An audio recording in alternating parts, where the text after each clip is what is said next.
tell him. Everybody ready?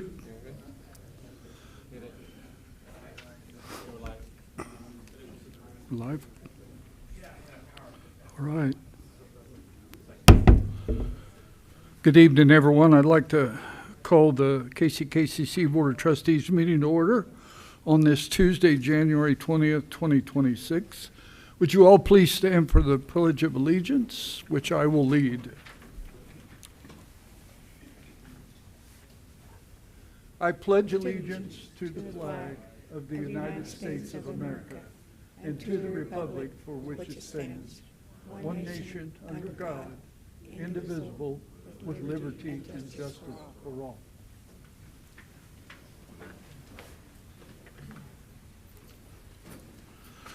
Thank you. And just as we all know, KCKCC's mission statement is to inspire individuals and enrich our community one student at a time. And so at this time, I'd like to ask Cheryl for the roll call. Interim Chair Ash. Here. Trustee Cahar. Here. Trustee Gilstrap. Here. Trustee Hoskin Sutton. Here. Trustee Kump. Here. Trustee Sanchez. Here. Trustee Scruggs on through you. Here. Okay, thank you. And now it's time to welcome and introduce our new board members.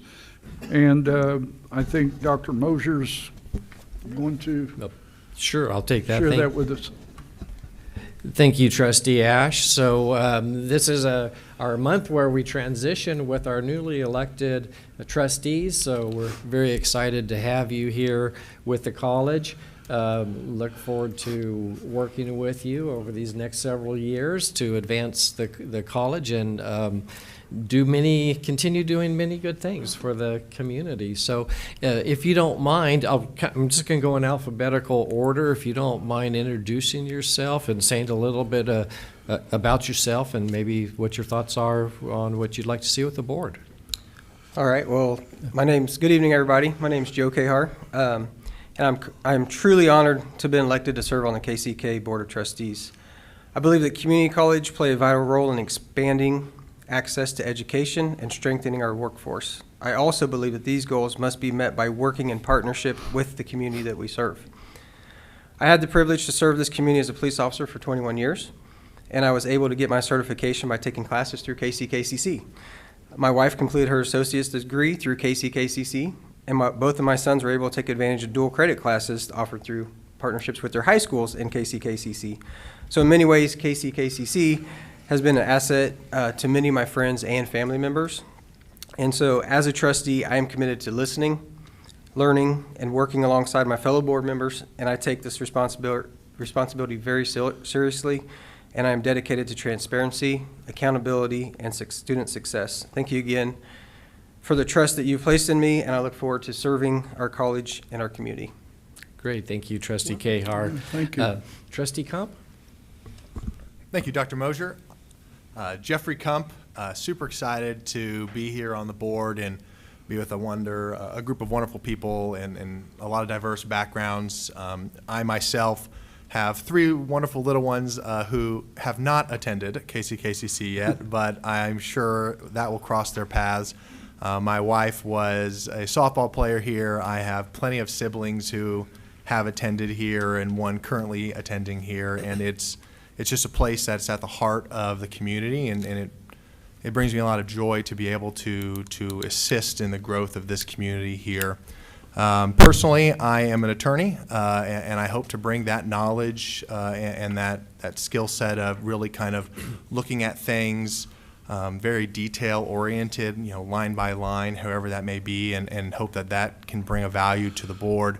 And I really hope that some of my past experience as board chair at one of the local high schools, Bishop Ward, is also potentially valuable here, and being able to kind of lead in a way that was, there's a lot less resources at Bishop Ward that we had to be successful with, and I'm very proud of what I've been able to do there, and hope to be able to bring that similar mentality here and bring it back to the community that we serve.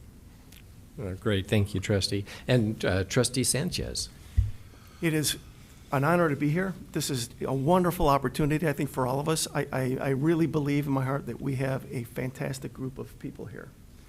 And it is very critical that we get things going in the correct direction. They are going in a good direction, but that they keep going in a good direction, because education is fundamental, absolutely fundamental to life success. It doesn't matter what age anyone is at, we always are in a state of learning. I think that's very key. So whether it's just adult education, whether it's high schoolers attending the college, I think it's very key also to be prominent and visible in the community, so that they know that we're here. They know the opportunities that they can achieve by the programs that are here. And the sky literally could be the limit.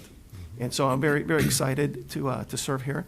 We have 4 kids, 3, I should say, soon to be 4 grandkids. And so we're very, very excited about that. And I lived here for quite a while. I moved here. I'm a transplant, moved here from Chicago in 2006. And I absolutely love it here. I love Kansas. I love everything about it. And I really have enjoyed very much being a part of the Wyandotte community. Wow. So thank you very much. Appreciate it. Well, welcome to you all. We appreciate your willingness to serve on the board, so we thank you for that. And Trustee Linda Hoskins-Sutton, congratulations on your reelection as well. So, Thank you. And welcome. I look forward to working with each and every one of you. all right, thank you. Yes, it's exciting. We haven't had this much turnover in quite some time, and so, you know, in the previous occasions that I've been involved in on the board here, when we did have pretty significant turnover, we came out pretty well after each one of those, and in relatively short order, the new group kind of meshed, came together, you know, as a high-functioning board, and so I don't see any reason why we can't do that again. So thank you all. Okay, well, it's January, and so every other year in January, well, each year in January, it's the time when we, as a board, reorganize our offices for the board. And so at this time, I'm going to take the gavel, and I'm going to pass it to Dr. Mosier, and Dr. Mosier is going to conduct a process for nominations and voting on these positions. So, Dr. Mosier. Great, thank you, Trustee Ash. So at this time, I would like to call for a request of nominations for the KCKCC Board Chairperson. I nominate Trustee Hoskins-Sutton. Okay, we have one nomination. Do we have any other conversation or nominations? I'll second that. All right, we have a first and a second then. I would, all in favor? Aye. Aye. Any opposed? All right. Congratulations, Trustee Sutton. So we'll go ahead and actually switch chairs right now. And then we'll proceed to the election of the vice chair. Do you want some help with you?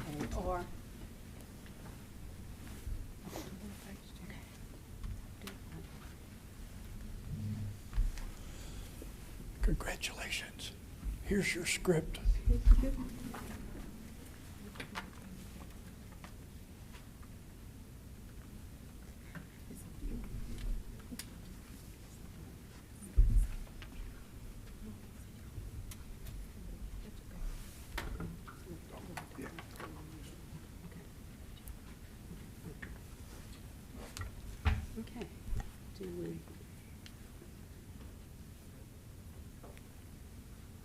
While we're making this transition, thank you, board. I'm truly humbled.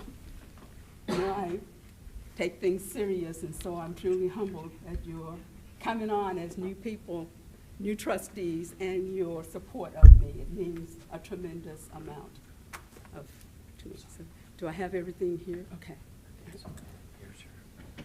Here's your script with notes. Okay. So right here. Okay.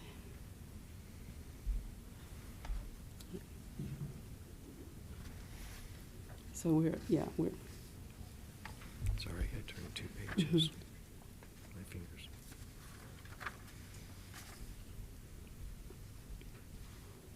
Okay. All right. And at this time, I will pass the gavel to our new board chairperson, Trustee Linda Hoskin-Sutton. Thank you, Dr. Mosier. At this time, we will open the floor for nominations for the vice chair of the board. I would like to nominate Trustee Kump for vice chair. Second. Second. Second, okay. Any other, no other nominations? Okay. Then we have get it here together in a second. We have a motion and a second. All in favor? Aye. Opposed? No, okay. Thank you. Congratulations. Thank you, everyone. I appreciate it. Congratulations. Okay. Yes, congratulations. Next on our agenda, and please be patient with me, looking at the notes for the first time here. Okay, we didn't need to do a roll call. So now we're down to the board assignments for 2026. Board secretary is usually our college president, Dr. Mosier. Do you want to take any votes on these, or, okay, all right. Well, I would certainly nominate, if that's what you want, looking for a nomination, that Or- Dr. Mosier serve as the board secretary. Second. Okay. We have a motion and a second. All in favor? Aye. Opposed? Motion carried. Then our board treasurer is usually Dr. Schultz. If there are no objections to that, is it okay to move in that fashion? Okay. Okay, if there's no objections to Dr. Patrick Schultz being our treasurer, may I have a motion? So moved. Second. We have a motion and a second. All in favor? Aye. Opposed? The motion carries. Our representing law firm, I tell you, I can't even say the name because I'm just so used to saying Greg Goheen, McEnany. Okay. I would move that McEnany, Van Cleve, and Phillips be assigned as our representing law firm.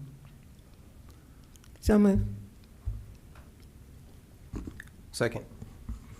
We have a motion and a second. All in favor? Aye. Motion carries. Our Freedom of Information Officer, and you know I'm going to butcher this name, Oche. Oh. Okay. Okay, where? Oh, okay. Excuse me as I follow my script here that I'm just seeing. So our information officer, Officer Christine White. So moved. Second.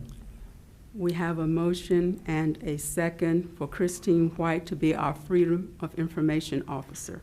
All in favor? Aye. Opposed? The motion carries.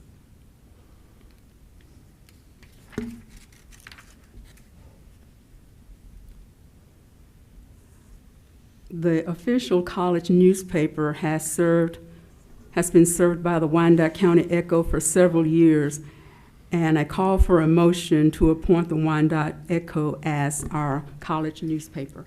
So moved. Second. I have a motion and a second. The motion carries. We, Going to vote? we forgot to vote. All in favor? Aye. Opposed? I'm getting ahead of myself. Opposed? I'm reading on to the next thing there. The motion carries. For our board committees, as many of you are new, and we have committee assignments. We have the board policy, which is what the board really does, and we have the finance committee, which the board really does, and we have college senate, where we need a representative. We need someone to serve on the foundation as a representative, and community engagement. So we will be talking about those and be ready for next month with that. We'll give you a form to complete so that you can take a look and see where you'd like to serve, but we encourage you to serve because it's going to take all of us to make this work.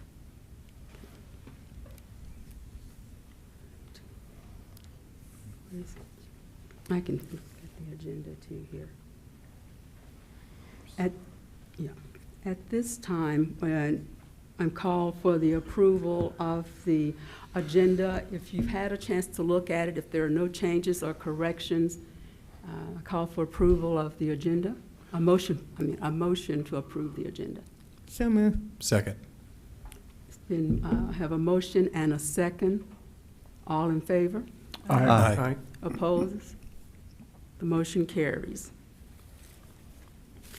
We're at number 8 on our agenda, and we have a student alumni success, and it's our KCKCC Music Department Jazz Education Network Annual Conference presented by Dr. Justin Bennick, Associate Professor of Music, and Ashlyn Reese, second-year music major.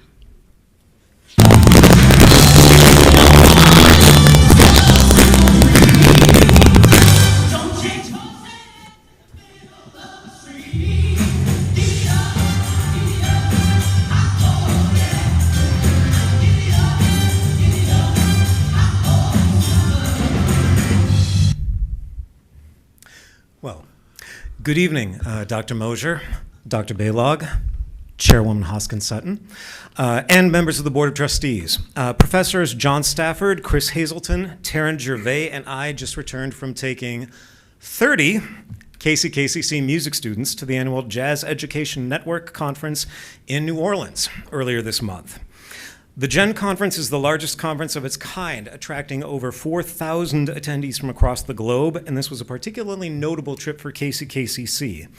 The Blue Devil Funk Band, which I am privileged to direct, was invited to perform on the main vocal stage at the conference. That short video clip that you saw earlier was a part of this performance. The band performed an hour-long set for a large and very appreciative audience.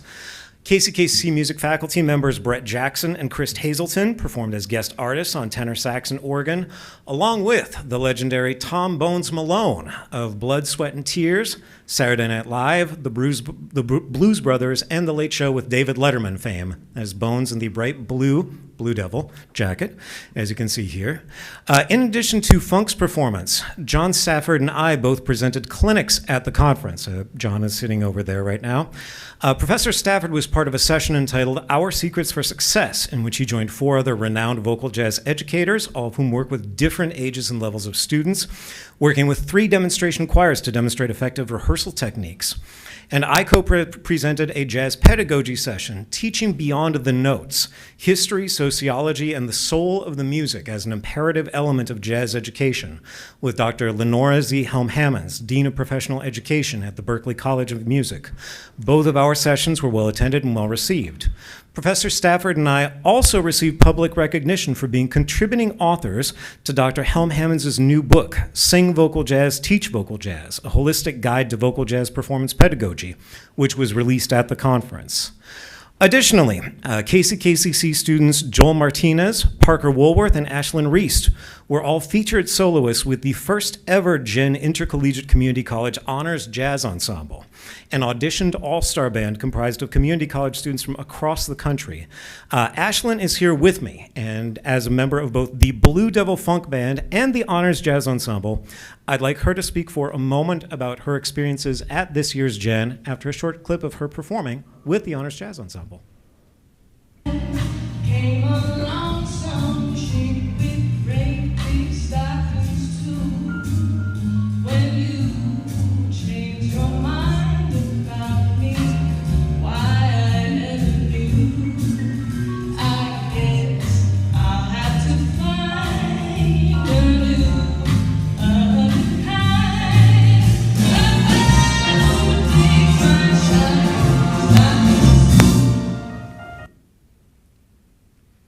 Hello, everyone. Oh,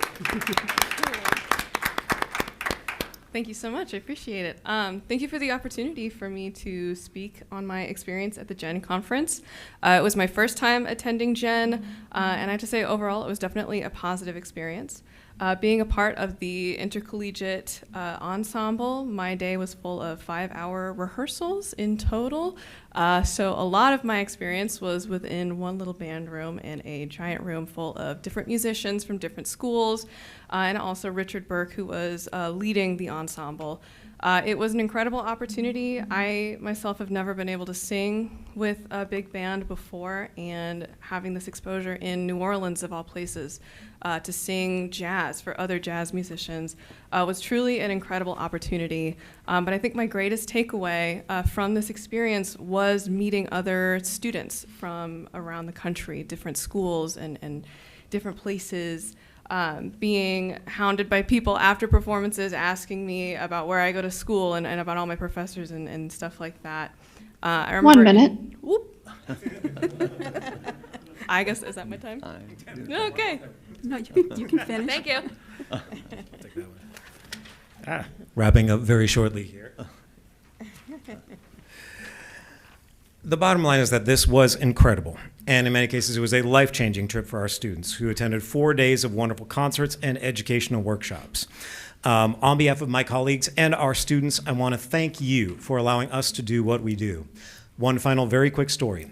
During a dinner with several board members from the Ella Fitzgerald Charitable Foundation, Executive Director Fran Morris-Rossman, who many of you know, could not stop gushing about KCKCC, our department, our faculty, and our students, and stating repeatedly that our school and our students will remain one of the foundation's key partners for the foreseeable future. Again, we're able to do what we do because of the support that we receive from all of you. So again, on behalf of my colleagues and my students, thank you. Thank you. Thank you so much. Congratulations. Thank you for that Congratulations. excellent presentation. Before you get away, do any of our trustees have any questions or comments for them? What did you say your name is? So, my name is Dr. Justin Binnick. I am one of the music faculty here. My name's Ashlyn Reese. Ashley, you have a very beautiful voice. Thank you. Yes. Thank you very much. Yeah, I'd like to say fantastic as a musician also. And I'm kind of surprised, to be honest with you, because I was not really aware the level and the caliber that you're operating in. And this might very well be one of Wyandotte County's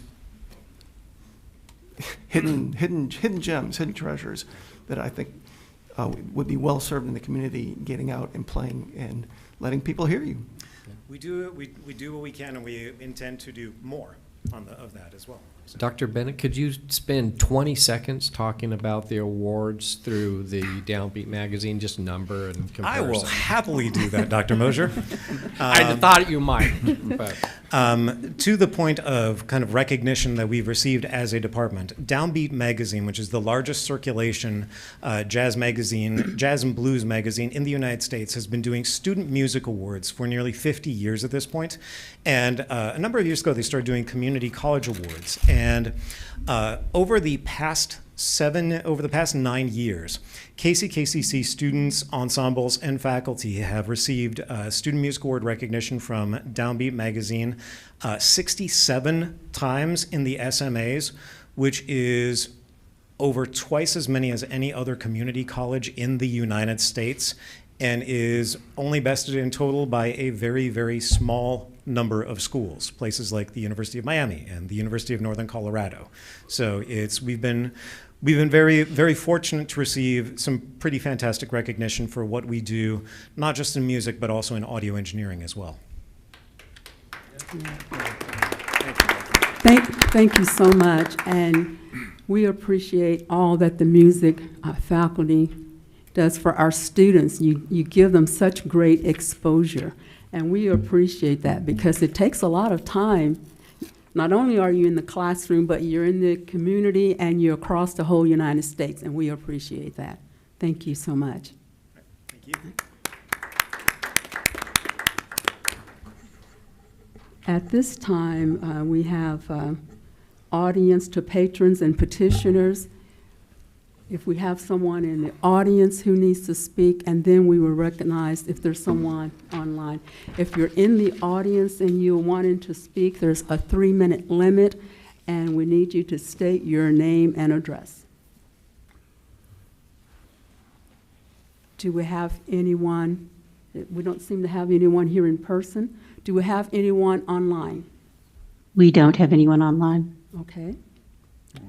Next on our agenda is a presentation from our KCKCC Foundation biannual update presented by Ms. Mary Spangler, Executive Director of KCKCC Foundation, and Mr. Eric Dickinson, Foundation Board Chair. Welcome. Thanks. I don't have any music or any video. I'm sorry. Sorry about that. How you doing? My name is Eric Dickinson. I'm the president and CEO of the Urban Ranger Corps, a youth program in Kansas City, Missouri. I'm also an original DOT. I'm proud to say that. I'm proud to stand here. I'm a proud chair of the foundation board. I am joined on our board by 12 other dedicated volunteer leaders. I'm inspired to serve because of my deep roots in Kansas City, Kansas, with my family here and invested in this community. I'm grateful to Dr. Mosier and Trustee Hoskin Sutton, who have served on the board as our college representatives as a unified partnership between the college and the foundation. The foundation serves in a supporting role in the college mission to inspire individuals and enrich our youth, our community, one student at a time. A prime example is how the foundation impacts the missions through its scholarship program. For the spring of 2026 semester, 390 scholarships have been awarded to qualified students. Those scholarships made possible by the money by many donors. Our donors are alumni, individuals, foundations, corporations, service organizations, and local businesses. Thank you to all our donors. Now I'm pleased to have our Executive Director, Mary Spangler, who will give some more updates. Mary. Thank you, Eric. And Eric and I did not color coordinate before tonight's program, but I think with the blue, we got the Blue Devil spirit here. Not bad. No, thank you, Eric. And I want to say, too, to Dr. Justin Binnick, he mentioned about the Ella Fitzgerald Foundation and their scholarships that they give to our music students. And Fran and Richard Rossman say this is their favorite scholarship. I was just visiting with another scholarship donor last week. She does a nursing scholarship, and she lives in Naples, Florida during the wintertime, but she is a Kansas City native, and she said that this is her absolute favorite scholarship that they do, and they give to all over the country. And so it reminded me, and I wanted to share that. In terms of fundraising, the FY25 audit was completed in December. The foundation has net assets of a little over $6.2 million. In the foundation world, we run 2 parallel campaigns. Currently, what we call our annual campaign, which raises funds for foundation scholarships and also program support, depending on what donors would like to support. In the case of the Ella Fitzgerald, another example, they love music. That's where their values are. That's where they want to support. So it's designated for that particular program. So far this year with our annual campaign, our goal was $800,000, and we have exceeded that goal here at the midpoint of the year, which is great, with almost $857,000 in annual support. We also, our parallel campaign is the automation engineering equipment campaign, a targeted campaign that we picked up to support some of the FF&E, or the equipment, training equipment for the future downtown center. Mary, And- would you like your presentation up? Oh, yeah, sure. I'm sorry, I didn't mean to interrupt you. but- Oh, my gosh. Thank you for that reminder. I appreciate that. So basically, I am sharing with you a little bit of what I just said is reflected in this slide. We also have a very generous group of internal giving donors, what we call our family fund. Right now, we have 75 employee donors, and year-to-date, 71 students have been assisted through their generosity. So high praise and props to our employees who give to the family fund, and we always welcome new members. So please join or see the foundation team if you're interested in learning more. Our grants team has generated 10 awards totaling $821,000, just a little bit over that. And we have another 1 minute remaining. almost 24,000 pending currently with grants. Okay, let's keep this moving. Collaboration. Our Hall of Fame event is coming up. Would you mind handing that out? Coming up in April. The inductees this year, they've just been finalized, and I'll give you a heads up. We hope you all will be able to join us in support. The class of 2026 inductees are David and Patricia Hurlbrink, both alumni of KCKCC. Dr. Charles Wrights, a longtime faculty member in the philosophy division here at KCKCC. A local organization called the Chandler Turner Scholarship Fund, Inc. They will be inducted. And then also Mary Beth Gentry of Young Women on the Move, a local nonprofit mentoring group. So they will represent our class of 2026. And we welcome you all to join us and be a part of it and help us spread the word about that program. I think I am close on my time, so I will pause and please take any questions. Mayor, you've done a miraculous job with the foundation. And I want to say before you sneak away back to your seat, as you may have seen, Mary is moving on to, I hate to say bigger and better things, but different things. Yes, different. Yes. A great opportunity for Mary has arisen, which she has accepted. I think Mary was one of my first hires when I got to the college. Yes. And I tell you what, Mary knows absolutely every single person in the Kansas City metro area, and especially if they have anything to do with philanthropy or fundraising. So I just want to express my and the college's really true appreciation for what you have done. You're a significant part of why we were able to raise over $50 million for the college for the downtown location. Building a brand new site with cash in these days is absolutely unheard of. And you're a tremendous part of us being able to do that. So thank you for everything you've done here at KCKCC, and we wish you all the very best in your next ventures. Thank you, Dr. Mosier, and thank you. And I will add that good philanthropy, fundraising, development, you've heard me say this a million times, comes with a clear vision and a compelling case for support. Yep. And we had both with the downtown center, and that's what gets people's attention, and people want to be a part of that great vision for the future. So I'm excited.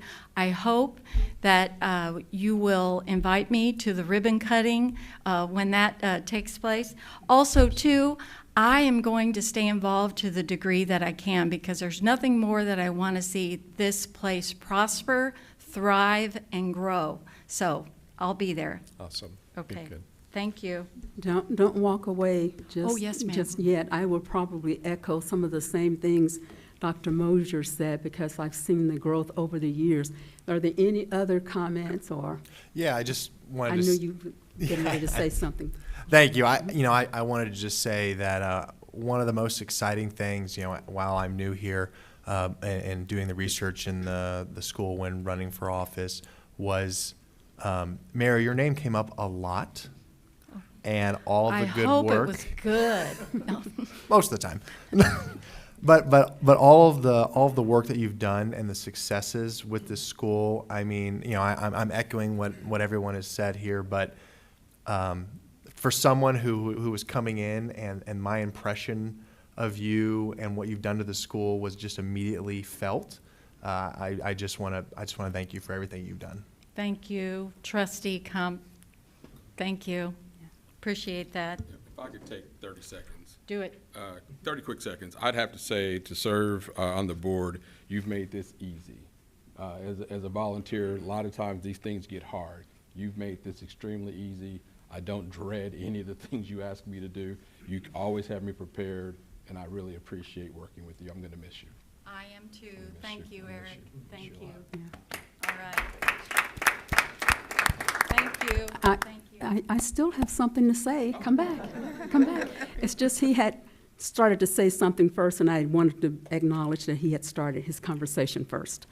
Thank you. When I saw that in the consent agenda item, my heart just started to break, because you've done so many great things, and as Dr. Mosier say, without your leadership on that fundraising for the building downtown, I don't know where we would be. And for those, I can go back with some history, but when it used to be the endowment office, and the type of things that you do was never part of it then, and it wasn't supposed to be. So I don't want to, the director then was Jerry Toney, and he did great things for where the college was then. But now we are a foundation, and the level that you have taken us to with your know-how is just tremendous. And with that being one of my committee assignments, I get to see up close and personal what you do. And within serving on that foundation committee, I serve on the scholarship committee. So I see even closer the work that's done. Thank you for all you've done. You will be missed. I would truly miss you. You always had a smile, always ready to help anyone who needed the help. So thank you and best wishes. Thank you. Thank you. And please know that part of good leadership is handing it off and knowing that it will continue. And I have every confidence we will get the right people in place and all good things. We have a great, great foundation in place. So thank you all very much. Thank you. Thank you. Thank you.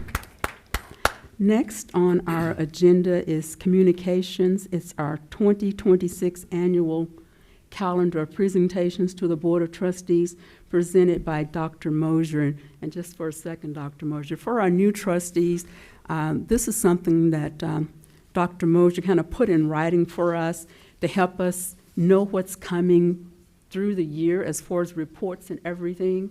So if you have any questions about it, once he presents it, please let us know. Dr. Mosier?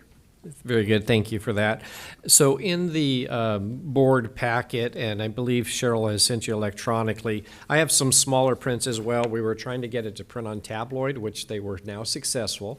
So at the end of the meeting, Cheryl will run the calendar down.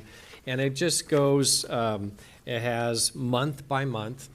It has the reports that we do each of those months, so we have the entire year planned out, and other activities and board actions as well. So we're sharing this with you for your information, and it's also marked a draft so that if you do see anything that is a question for you, if you would just please let Cheryl and I know, and then you'll get a nice big copy where you can read the text on here. So just no action necessary, just want to get this in your hands as we begin the new year.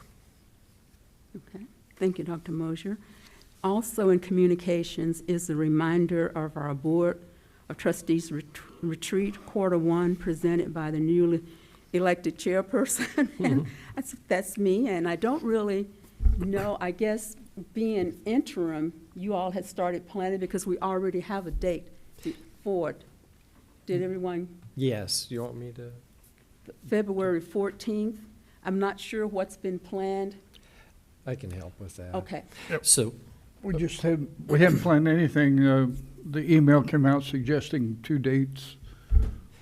we had 2 dates originally scheduled, the 14th and the 28th, but there's multiple reasons why the 28th doesn't work. One, there was a scheduling conflict with the Black History Month celebration in town, which a lot of us attend. And then also the 28th is the deadline date for the board to take action on the first part of my evaluation process. So we've sent the calendar invite out for the 14th. Right now, we haven't received any feedback from anyone that cannot attend. We do this it's a hybrid. So we have it virtually available, so you'll be able to join from your home location via Zoom if you would like. We also have the executive boardroom set up if you would like to come in and join from the executive boardroom. And then, as this is an open meeting except for the executive session regarding the president's evaluation, it's open to the public. So we have the classroom across from my office identified as the public location where the public can join and watch a feed of the board retreat. So more information will come out. Trustee Hoskin-Sutton and I will work on the planning for that here very soon, so we can get information to you and actions that need to be taken during that board retreat and with the agenda, et cetera. All right. Thank you, Dr. Mosier. Next on our agenda is board committee reports. We'll start with Trustee Ash. I'm sorry. Board committee reports, and we start with you. Do you have anything to report? I know we've had the holidays and. So we're preparing a couple of things. The state legislature is in session, and it started last week on, I believe it was Wednesday. Dr. Balog and I were up at the Capitol for donuts with the legislators. And we saw a good number of our legislators in the hallway and passing through, and had an opportunity to talk with them, some a little more brief than with others, but we did welcome them and offer them the coffee and the donuts. And I think most of them accepted. But and then as that was winding down, Dr. Balog went around to each of their offices, and he had all kinds of Blue Devil swag and stuff for them. And so that went over pretty well. And he actually even had some extra that I think he said he left some of the banners in each chamber up there in case, somebody wanted them or to get them. So that went very well. And we had the opportunity to meet the president of Baker University. He was up there also. He's kind of looking for some collaboration partners and so on and so forth. So he and Dr. Balog exchanged cards and had a conversation, and we'll see where that goes if anything happens. So we're going to be, really busy now with the legislature. So in my role as chair of the executive committee for KCKCC, Kansas Association of Community Colleges, I'll be working very closely with Heather Morgan and others from the board, with the presidents. Heather has set up what she's calling kind of an on-call list. So she has the various trustee board members and various presidents scheduled, if you will, for a week period of time. Unfortunately, she scheduled me for the week of February the 8th. And that's when I'll be leaving to go to Washington, D.C. for the ACCT, Association of Community College Trustees Legislative Summit. And so Trustee Sutton will be attending that, Dr. Mosier, and right now our student president. That's right. Senate president, who we're going to hear from here in just a little bit. So I'm sure Heather will switch me, to another week. But it's going to be a busy time with these two associations.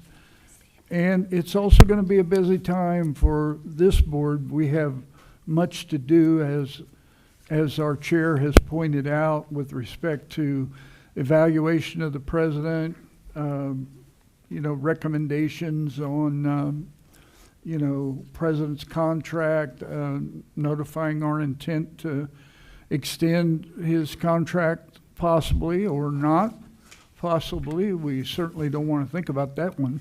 I don't, but anyway, it's going to be a really, really busy time for this board here over the next, for sure, 30 to 45 to 60 days. So we have a lot to take care of, and I will pray for you new people that you don't get overwhelmed in the process. But seriously, if you have questions, don't hesitate to reach out. Don't hesitate to contact one of us, and we'll keep you informed. As your representative to ACCT and KCKCC, whenever I get communication from those organizations, the executive director, for example, Heather Morgan, I will forward those on to everybody so that you'll know what's going on, so that you'll know what we are looking at. And there are always some challenges, but in this legislative session, the legislature's taking on taxation, property taxation, and that always has, a ramification for funding at the colleges, all of education, really, all of higher ed for sure, and then, other things that the Board of Regents is proposing and how that might affect our funding as well. So we'll keep you as informed as we are informed, and so that's always been my commitment to our board. So I don't have anything else at this time. I'll just Sure. make a comment regarding the ACCT in Washington, D.C. next month. I serve on the Impact and Success Committee, and we've already had a pre-meeting online last Thursday, I believe. We had a real good attendance of 20. We have so much to cover that when we meet that Saturday, usually that 2 hours isn't enough to cover everything.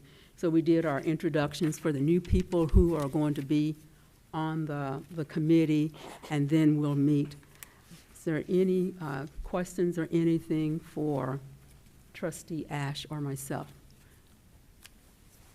If not, a call for a motion. If I may just add, for ACCT, Cheryl has been working very closely with the legislative offices. Mm-hmm. So we do have meetings scheduled with Representative Schmidt, Senator Moran, and then Senator Marshall will do a group meeting with the colleges, and we're still in communication with Representative David's office, so we don't have that scheduled yet, but we have some really good meetings planned for that.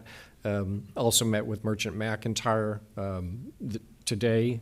They're our federal grant writing team out of DC, and they're working on setting up a meeting with us with the Department of Labor, because that's where a lot of the new funds are coming from, and a couple of other items. So we have a really robust agenda for ACCT National Legislative Summit here in February. Thank you, Dr. Mosier, for that update. Call for a motion. Second. We have a motion and a second. All in favor? Aye. Aye. Opposed? Motion carries. The board, not the board policy, Board Finance Committee. I guess we will have to get a new chair for that, but right now, the two trustees that are serving on that are Trustee Ash and Trustee Gilstrap. Can you give us some type of update on the Board Finance Committee? I would yield to Trustee Ash again. Yeah, I He bet you chaired would. the meeting. I bet you would. Yeah.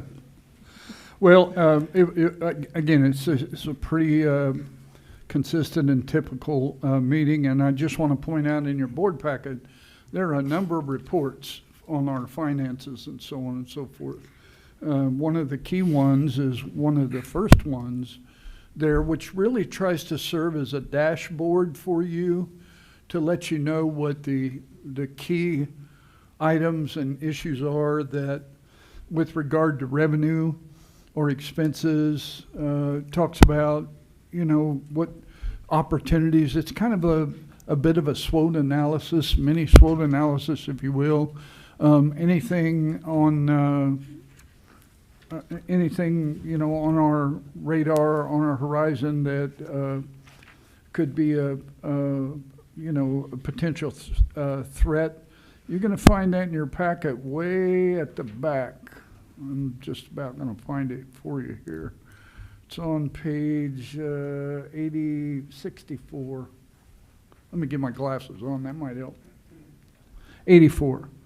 It's on page 84. And so it's a gray and white form, if you will, with some green on it, if you will, there. And so it's a summary of our net position, and again, summary of our revenue and expenses, and then you've got some highlights and key financial initiatives, and then if there are risks or issues there. So that's a real good place for you to start to kind of get a feel for from month to month, what's going on. But the committee met.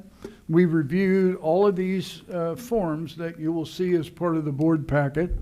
We have discussion about, the various items, and Dr. Schulte briefs us and updates us on various things. We talk about, for example, student tuition and fees, and just a whole host of things there. And then if there are any updates on anything, for example, as long as we've had the building project going on downtown, usually Dr. Mosier and or maybe somebody else, if he's not available, will give us an update on where we are with that and a timeline and any challenges that we have or anything that's going on relative to that project. And then we vote to move the various items that are pertinent to the full board for full board approval.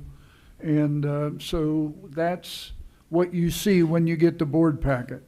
The Finance Committee has already reviewed all of that material. We've cussed and discussed. There's very little cussing, but there is a lot of discussing.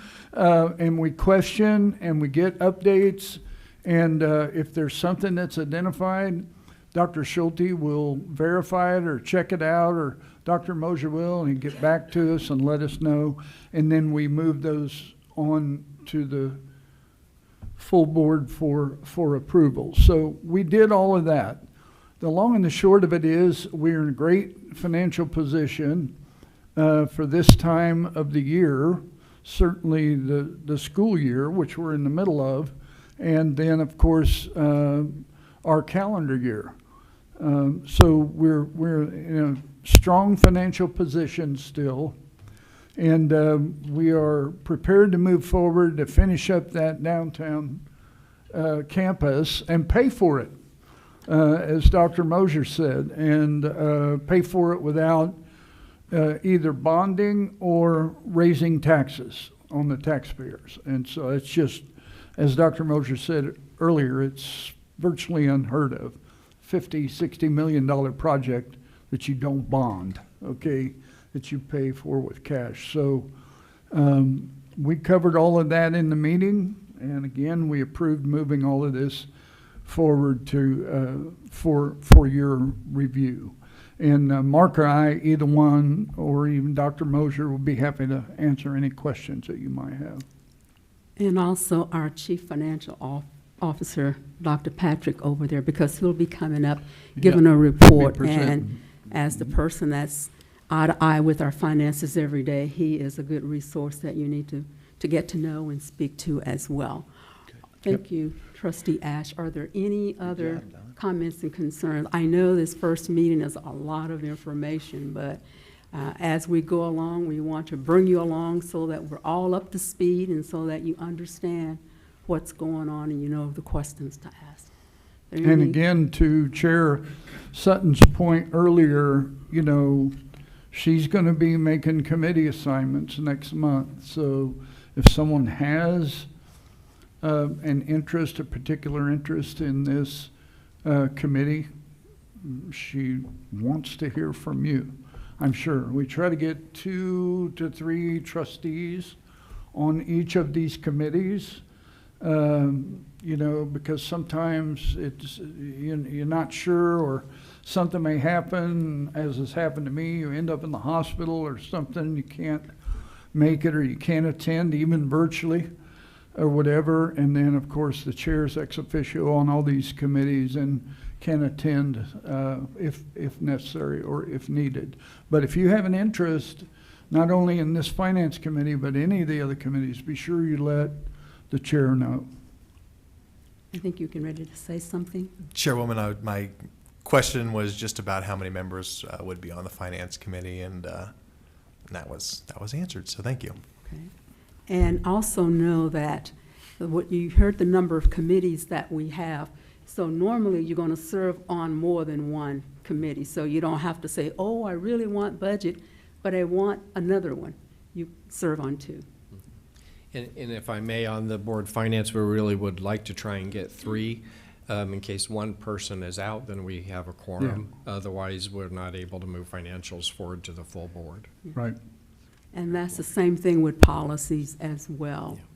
We need to have at least 3 on there so that if one person cannot make it, and that does happen from time to time, that you at least have 2 there who can carry on with the board policy committee. I call for a motion. So moved. Second. We have a motion and a second. All in favor? Aye. Opposed? The motion carries. Look like you are just on the spotlight tonight, Trustee Ash, because I could do board policy, but that's me, so I'm going to do board community engagement. And so there's no board community engagement. Our chair was Mary Ricketts, who's no longer serving on the board. And so that basically left me, because that was one of those committees where we only had 2. And so when we last met in December, we determined that the committee would not meet again until after the new board was seated, reorganized, and committee assignments were made, which will not be until the February board meeting. So the next opportunity for that committee to meet would be scheduled for March. okay. Thank you. I call for a motion. So moved. Second. We have a motion and a Second. We have a motion and a second to accept the report. All in favor? Aye. Aye. Opposed? The motion carries. And finally, but not least, is the Board Policy Committee, and that is the one that I chair.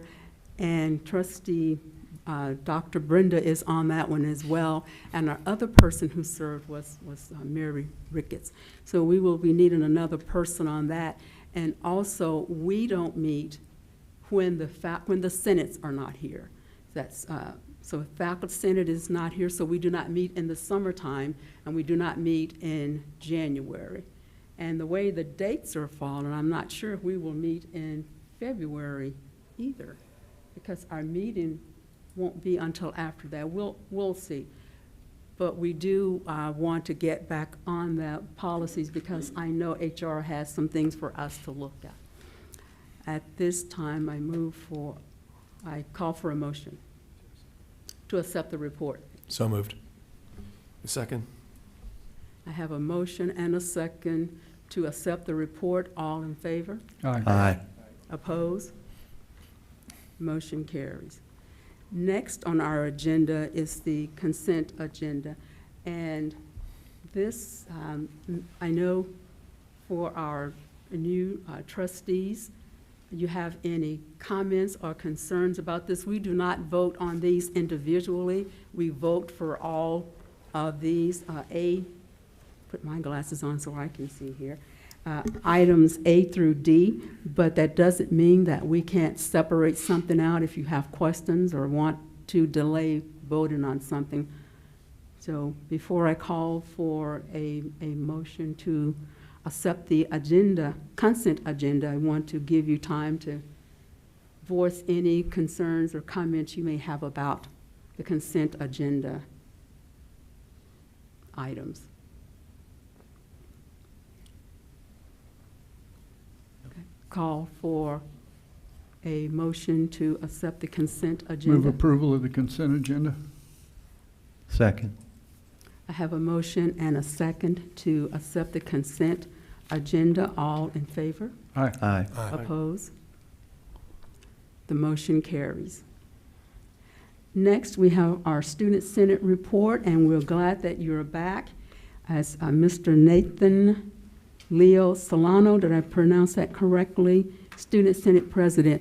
And also, just so you know, when the students are not here in December and during the summer, we do not have a report from them as well. Good evening. Good evening. Good evening. Thank you for allowing me to speak in front of the board. I am Leo Solano, the newly elected Student Senate President.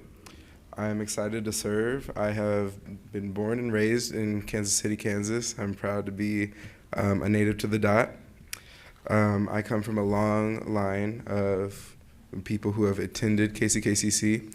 My mother has attended KCKCC, my brother and my aunts have all attended. I look forward to serving the school. The Student Senate is also looking forward to their first meeting on January 28th, next Wednesday. We are focusing right now on senator orientation and recruitment. We are planning on tabling, going to clubs, speaking in front of their groups to spark interest in the Senate. We're asking the staff and faculty Senate who are most familiar with our student body if they have any nominees that might be interested in serving the Senate. We are excited to also have Learn and Lunch, which we are scheduling 3 this semester. Their dates are to be announced. They're to allow the students to speak with their senators and the people representing them if they have any questions or if they also are interested in the Senate. Thank you, and I open the floor to questions.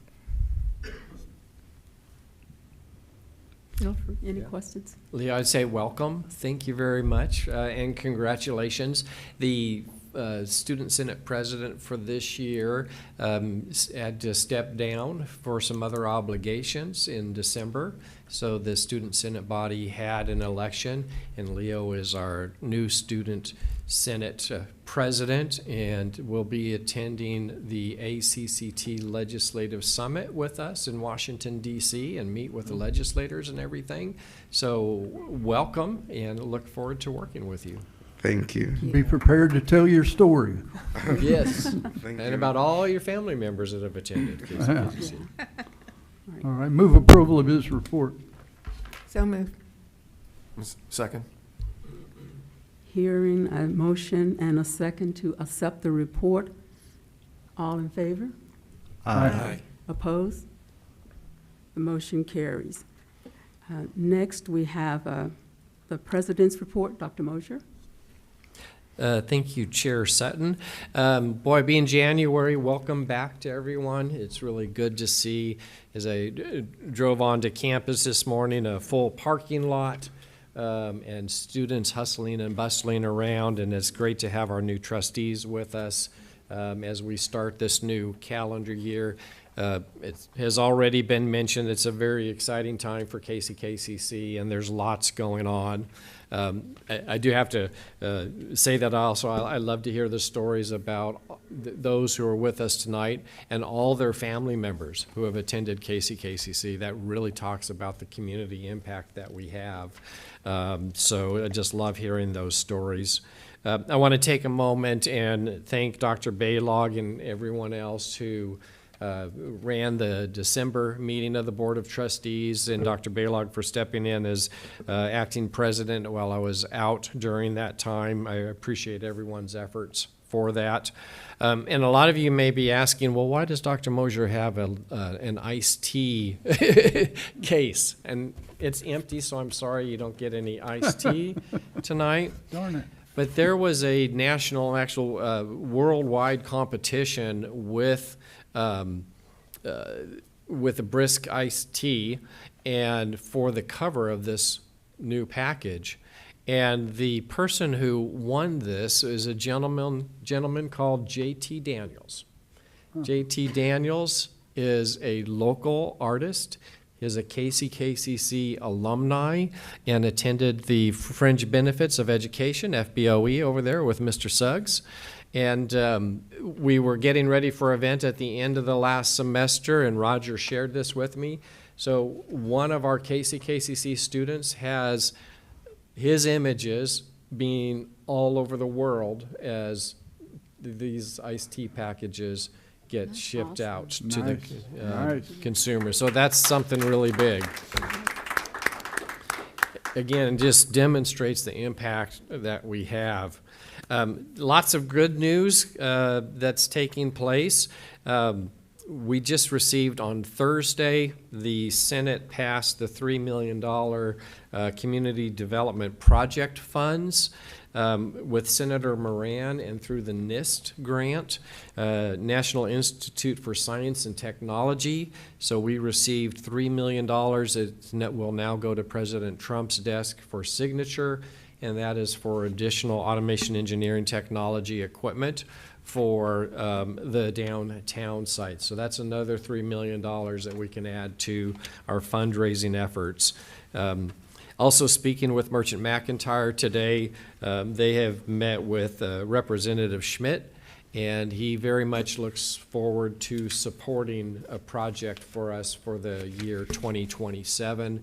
And we have a couple project ideas that we will visit with him about when we're in Washington, D.C.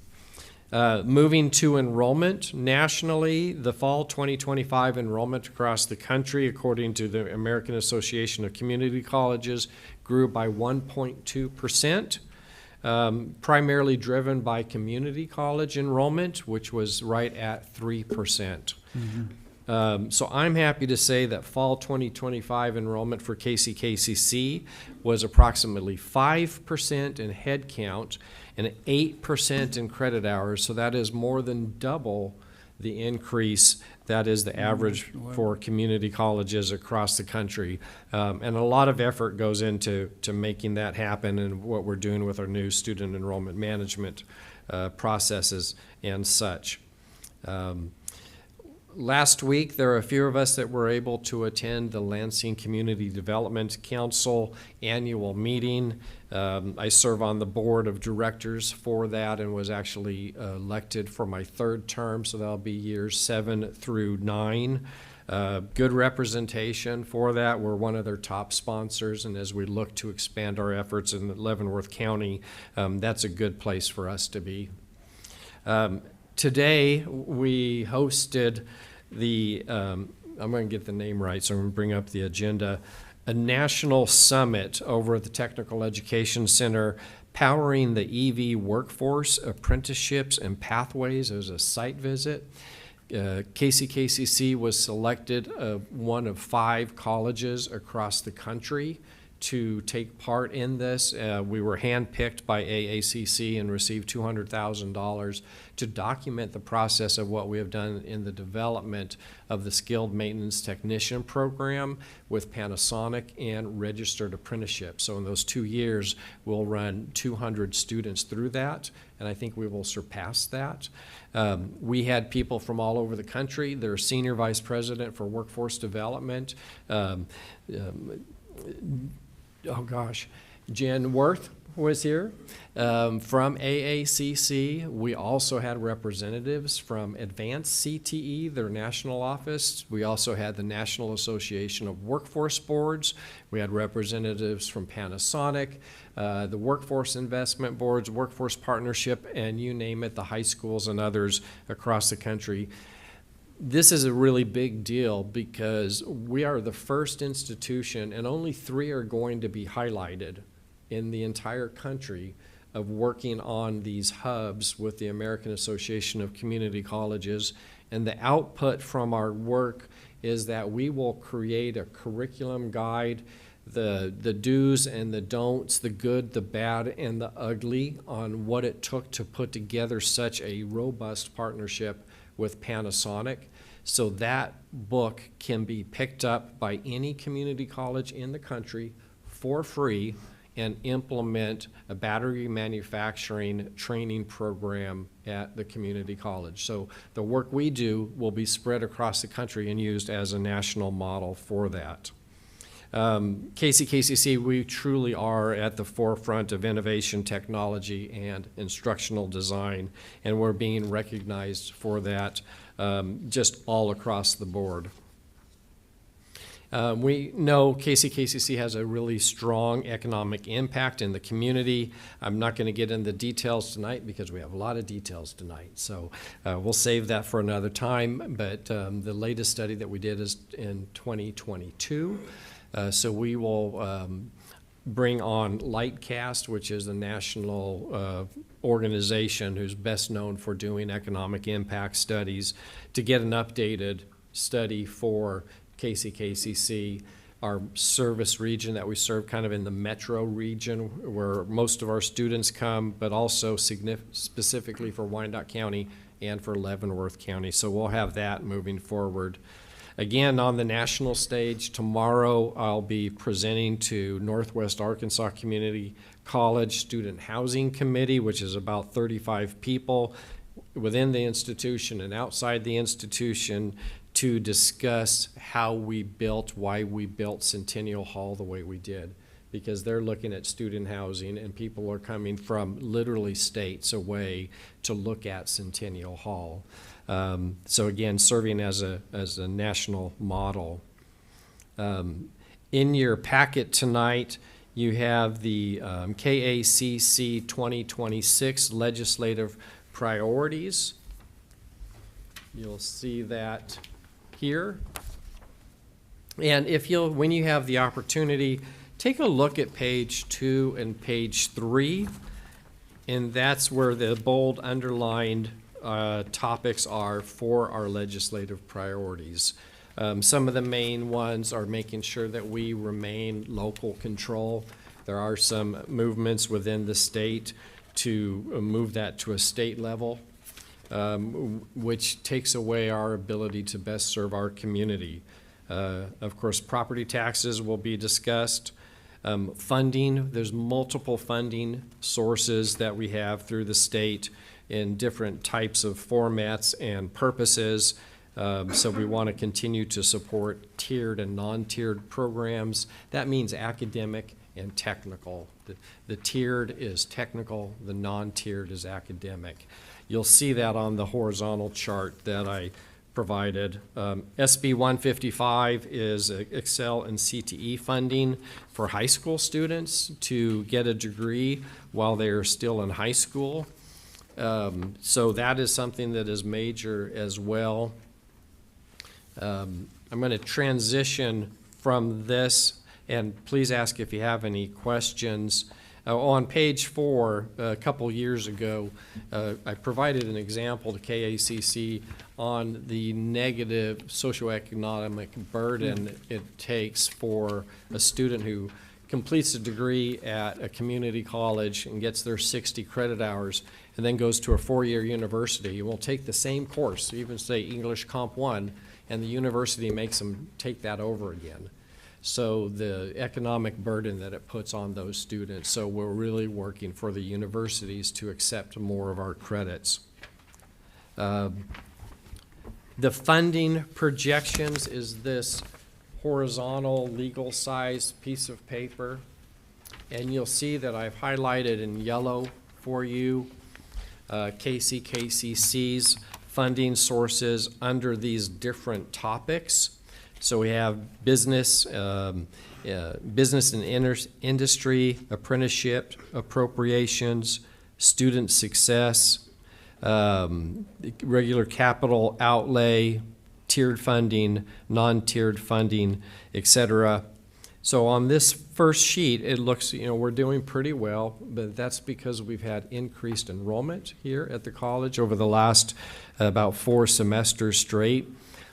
So we're up about $242,000 in these funds, which does not include SB 155. We received notice on January 7th, our WIOA fund, or Workforce Investment Opportunity Act fund, which funds adult education and literacy. We received $400,000 and almost $40,000. It's not on this sheet. But it's important to note, this is the last year that they're going to fund that. So the state is going to take away $440,000 from us in FY 2027. So we need to be planning for that. The second page identifies SB 155 along with some other funding. I've marked in red where there are cuts, so say for student success, where it was $17,500,000 last year, it is cut by $7 million, which will impact us. The technical colleges is not us. Non-tiered funding is being cut about $830,000. The special cybersecurity funding that makes sure that our institutional cybersecurity is set up so that we are safe and keep our data safe. They've eliminated that, so that's another $6.5 million. Technology and equipment is being cut about $1 million. The big thing is Excel and CTE SB 155. It is being cut by $10 million. So there was a request sent out on how does that impact us.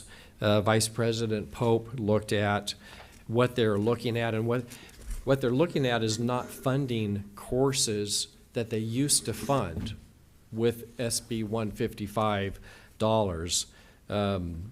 Those certain courses lie in programs such as electrical and circuits, accounting, culinary, arts, criminal justice, cosmetology, business law, fire science, business, marketing, and office technology.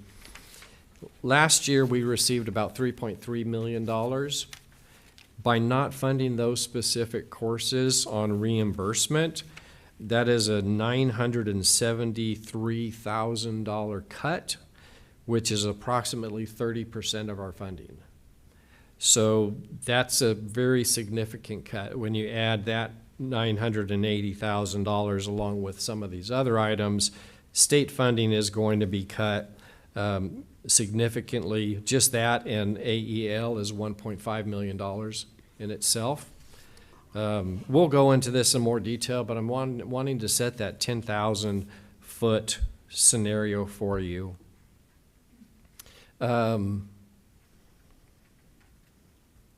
Moving back more to the local environment, in February, I'll be reappointed to the Wyandotte Economic Development Council Board of Directors and the Executive Committee. I served on that for 6 years, and then I had to take an obligatory 1-year time off. I'll move back on to the board with that. And we plan to work with the EDC in an extended partnership for data development and providing us a variety of different data packages, and especially like program alignment and maybe work any educational gaps between the programs that we offer and what the community needs to make sure that we're providing the right types of programming for our students to be successful in our community. So we're glad about that. I want to transition a little bit. Trustee Ash mentioned, usually I'll provide a downtown update.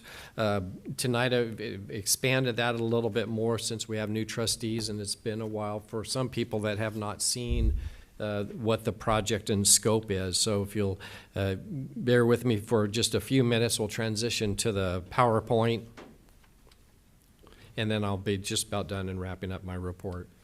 So this is an image. We receive so much positive publication on this and news. We really are going downtown to the inner core, putting in a $75 million building in partnership with our Community America Credit Union and Swope Health, really having an opportunity to change the outlook for downtown for generations to come. It is the largest economic impact project in downtown Kansas City, Kansas in more than 30 years. So I include this image for is the groundbreaking ceremony. You see September 2023, so September of 2026, 3 years later, we will be open and operational. And look at those beautiful buildings in the background. Aren't they lovely? So those are gone. They're gone. They're gone. So we definitely have eliminated blight. Let me get this to pull up. Whoops. There we go. There's a red line around that shows the building footprint, on-site parking where it will be. You'll see the Willa Gill Center. We'll talk a little bit more about that later. But this block is being turned into this. It's the most spectacular building in downtown KCK as far as modern design and everything. And the programs that we selected 6 years ago really fit the needs of downtown KCK. So ESL is huge, GED is huge. If you may not have known, only 10% of the people living in the 6 eastern zip codes of Wyandotte County have at least a 2-year college degree, 10%. But the workforce requires 50%. So tremendous need. So we'll be doing those administrative office professionals because there are some great office positions available. The advanced manufacturing that we've been talking about with Panasonic and others, Associate of Art, Associate of Science, the biological sciences. We have a great biomanufacturing program. It will be moving downtown. Commercial construction technology. We offer residential now, a 1-year program. We'll be adding a 2nd year for commercial. Chemistry, STEAM-based programs, and welding. And this shows the image of the technical wing. So this building is half commercial construction, half automation engineering.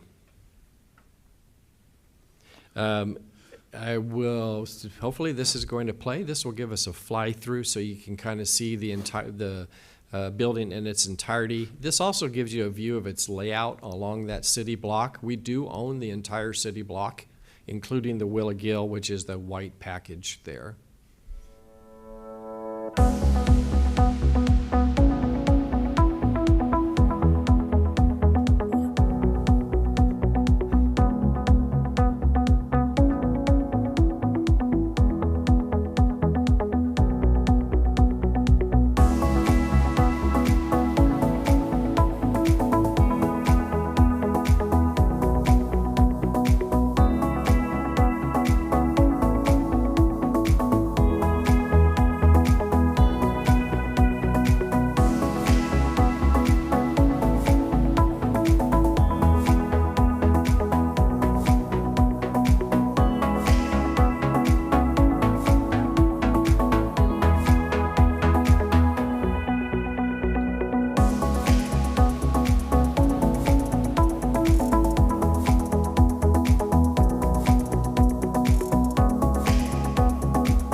A spectacular facility. We're really setting the bar for future development in downtown Kansas City, Kansas. And people are already talking about this building and how are they going to compete in building their buildings downtown when they have something like this next door.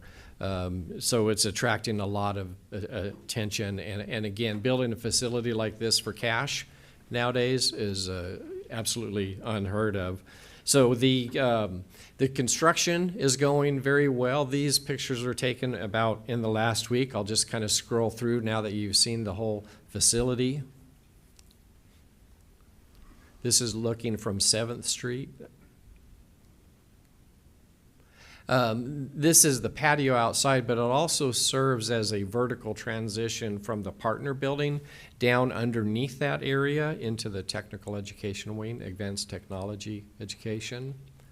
And this is the east side where we'll be loading docks and et cetera for bringing items in.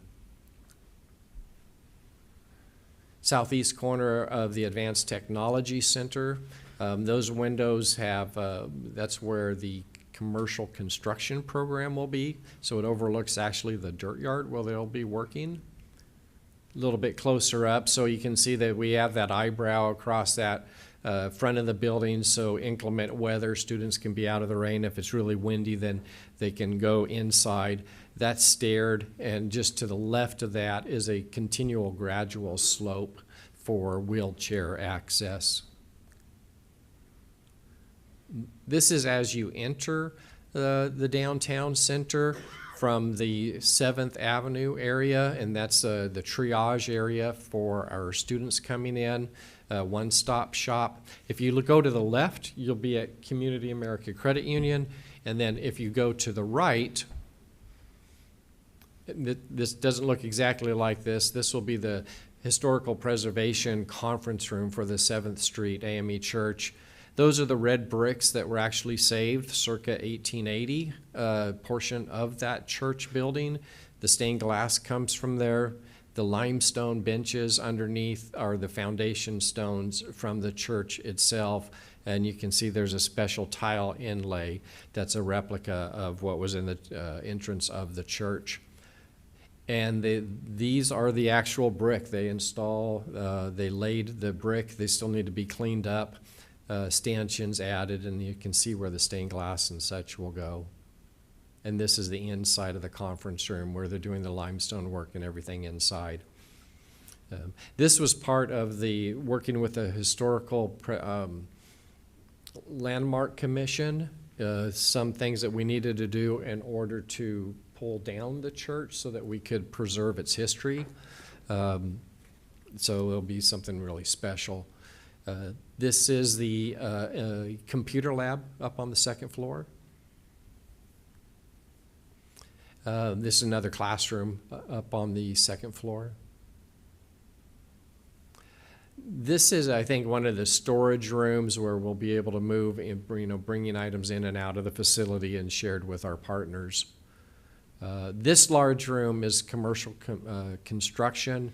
You may see, it may be a little difficult, a steel structure in the back center of that.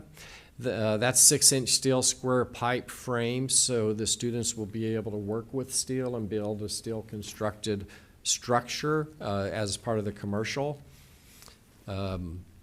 The stem wall on the left-hand side is where we will have plumbing trainers, so they only did a 4-foot wall because all the plumbing I wanted exposed so people can see it, and when you drive down State Street, you'll see all that exposed work. And this is the construction classroom overlooking to the east. So lots of great work being done. It's going to have a tremendous impact on our community. As we get rolling, we'll be serving about 10,000 individuals, customers, clients per year. And then after we get rolling, we'll be in the 20,000 or so per year. And the number of jobs that we'll be bringing to that downtown area, which are new and which are just transitional jobs. So a lot of great work being done. We are right on schedule for substantial completion and possibly some temporary occupancy or limited occupancy if we can get that passed by the UG the end of May, beginning of June. And then we'll be moving all the heavy equipment in June and July, and we will be ready to go for fall 2026. And with that, that includes my concludes my downtown report. With Willa Gill, that's the food kitchen operations that's down on the block. Working with the unified government over the last 6 years, the goal was to have them relocated by the time we open. That is not going to happen. So the mayor has actually added me to what was called the Unhoused Task Force. And there are about 30 people on that. The primary purpose of that group, number one, is the relocation of Willa Gill, and then also adding the wraparound services from Frank Williams and some of the other denominational organizations that provide assistance in that area. So the mayor has put in a 60-day timeline for that group to come up with recommendations. So there's a lot of work that will need to be done there. There's multiple sites that are being looked at, and there's a new site which seems pretty viable if we can, if the owner is willing to sell. It's a large warehouse type structure, so it can be built out almost any way that they want inside. So we're pursuing that. And then lastly, and I appreciate your patience this evening because it's a long report, just a little bit of follow-up from the December board meeting. As Trustee mentioned, Trustee Ash mentioned that Dr. Mosier is probably online watching, and yes, I was. I can't help it. I'm sorry. So just a few clarifications on items that were mentioned and some follow-up requests that were made. The Gallagher study, which was the 2-year study for staff compensation, there was a request made, and I assume the full board is interested in pursuing getting some more information about that. It's not as clear-cut as was presented. The Gallagher study presented general information and salaries and scales when comparing to external organizations. Two primary things that it did not take into consideration, so before we present this to the board, is longevity of employees.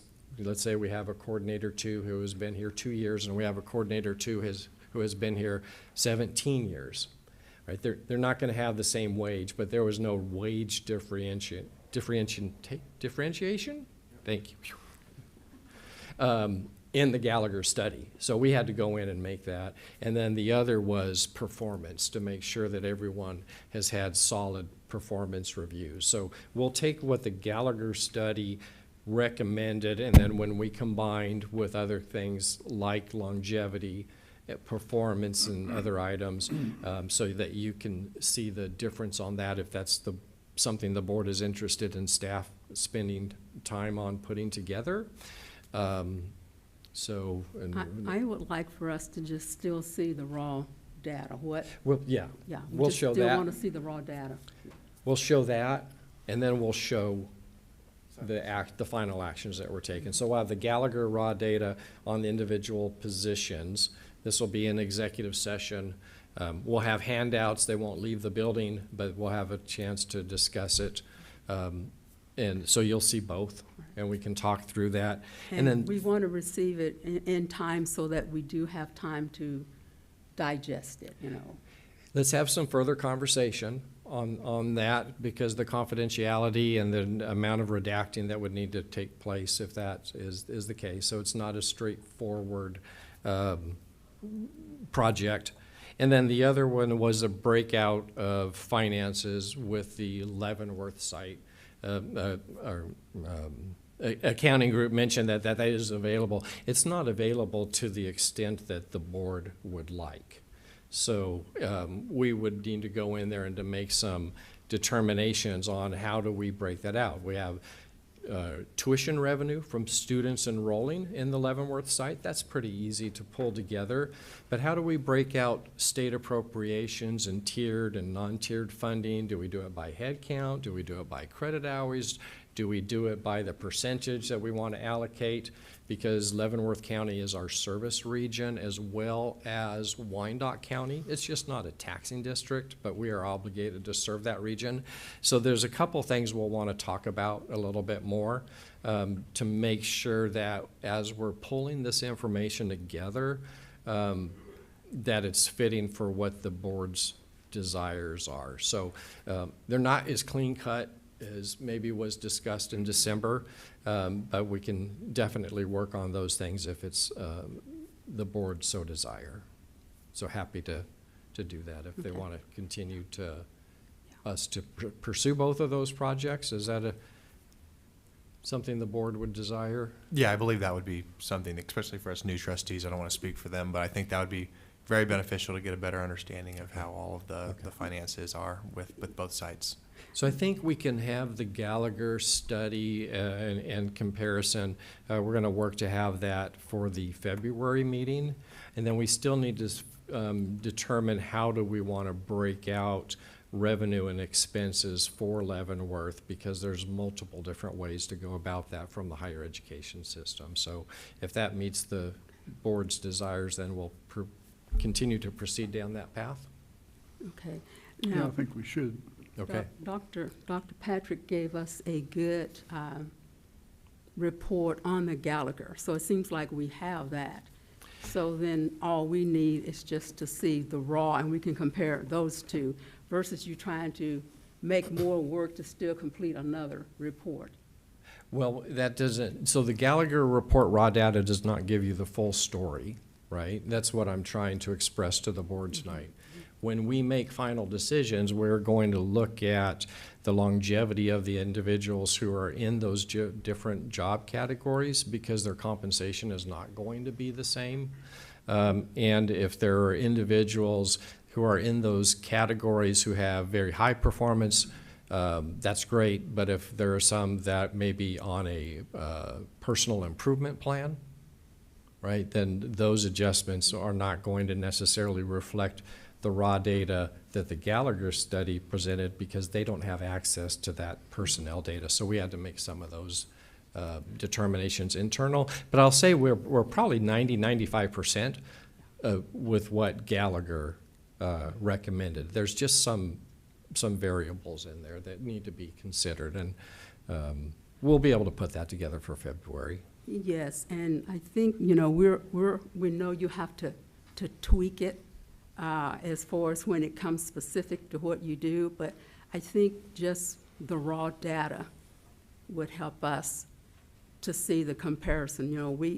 I believe we can look at it and understand that you may have had to do something a little bit different when you did the actual amounts or something, but I think it just gives us a better understanding of the report. So I don't want to belabor that, because we're going on here, but I do want to say that as I said when I was at the ACCT, it's important to see the raw data.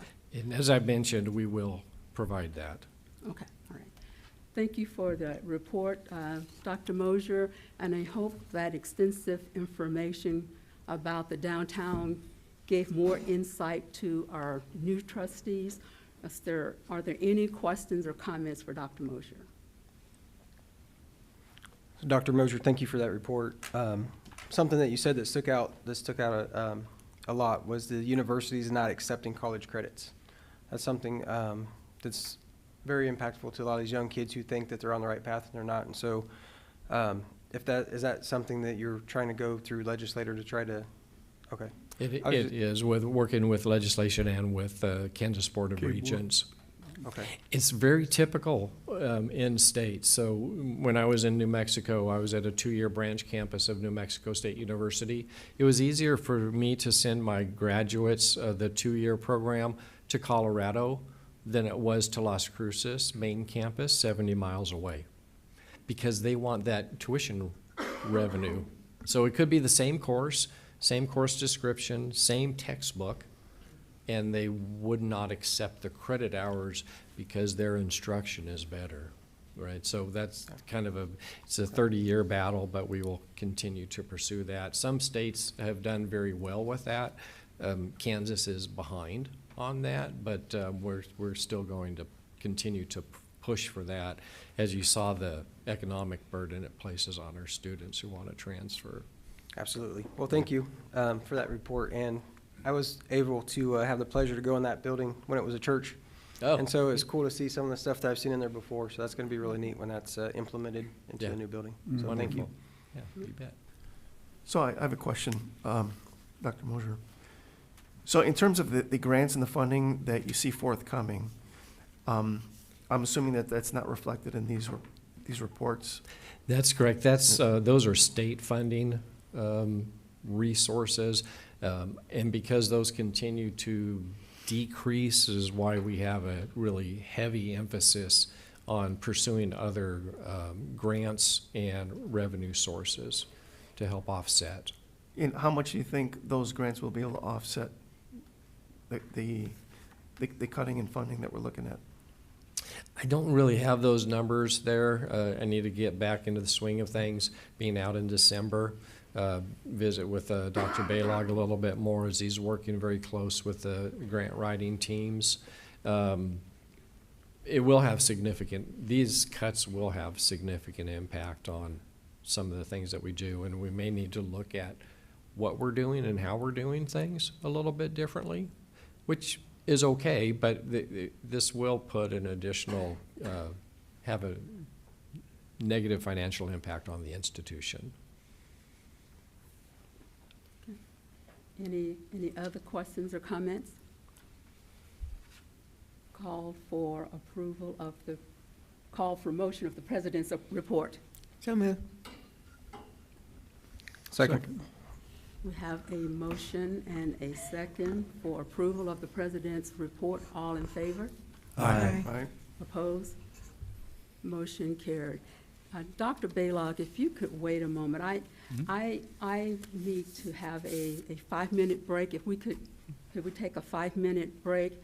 I call for a motion for a 5-minute break to reconvene at 6:49. That would be 5 minutes. Is that enough, or does anyone else need just 5 minutes enough? So moved. Second. We have a motion and a second for a 5-minute break. All in favor? Aye. Opposed? Motion carries. Thank you.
I call this meeting back to order at 6:51 p.m.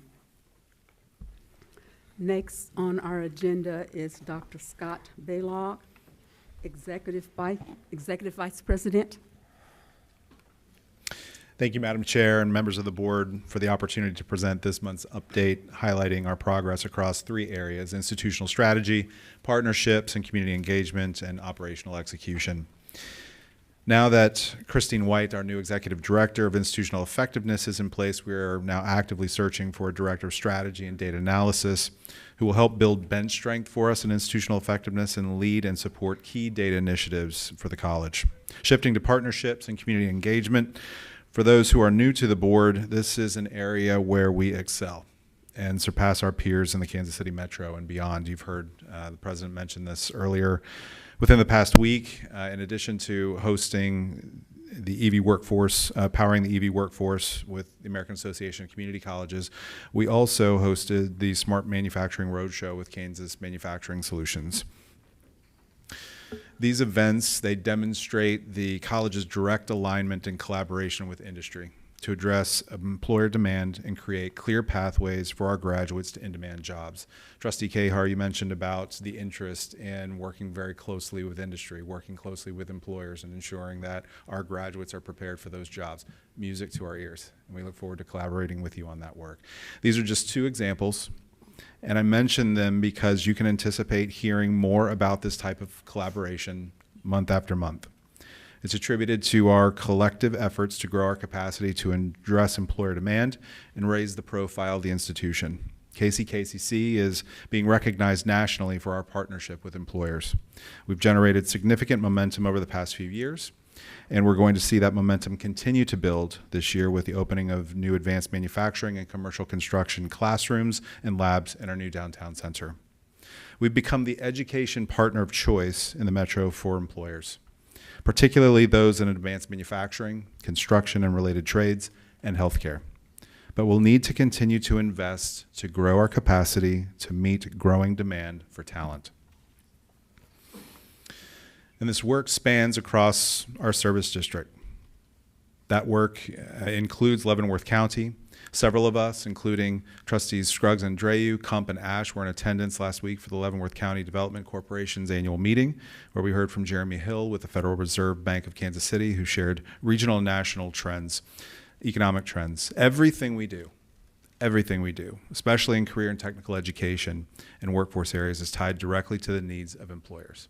Give you an example. Tomorrow, Ashley Irvin, our interim dean of career and technical education, and I will meet with the Kansas Department of Commerce and representatives of a company considering expansion to Kansas City with a workforce of 6,000 when they reach peak capacity.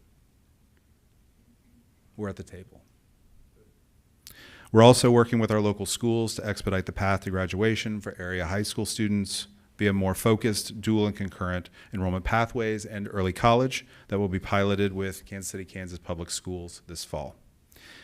KCKCC is proud to serve as an economic and workforce engine in Wyandotte and Leavenworth counties. We're grateful for the contributions of every team member here at the college to make that happen, and for the unwavering support from our Board of Trustees. This work isn't possible without our people and without your collective support. Shifting to operational execution, we're glad to have President Mosier back at the helm. With all that we have ahead of us this year, it will require the team to be at full strength and all hands contributing. At our Pioneer Career Center, Marcia Irvine and her team continue to engage our students in the Leavenworth County community in meaningful ways. Notably, the college works closely with Fort Leavenworth and their disciplinary barracks and joint regional correctional facility. Marcia, our center director, and I also recently visited with the newly commissioned Commanding General of the United States Army Combined Arms Center in Fort Leavenworth. We look forward to working closely with Lieutenant General Eisenhower and his team moving forward. The Kansas City, Kansas Community College Foundation continues an impressive run. You heard that earlier with Mary's update, and we encourage all of you to support and attend the annual Hall of Fame's luncheon, awards luncheon on April 17th. Finally, I'd like to personally thank Mary Spangler for her leadership and stewardship of the KCKCC Foundation these past 5 years, especially the past 3. I can think of no one better to work with as a recent transplant here in Kansas City. With her personal and professional network, it was invaluable for me to work alongside her. I will be forever grateful for her generosity with countless introductions, sage advice, and her steadfast service to the college, our students, faculty, staff, alumni, and partners. Mary's truly special. She is one of a kind, and despite her petite stature, leaves huge shoes for us to fill in identifying her successor. Without Mary, I know we would not have been as successful with our recent fundraising efforts, notably our capital and targeted campaigns for the Downtown Center, scholarship funds, and program support raised.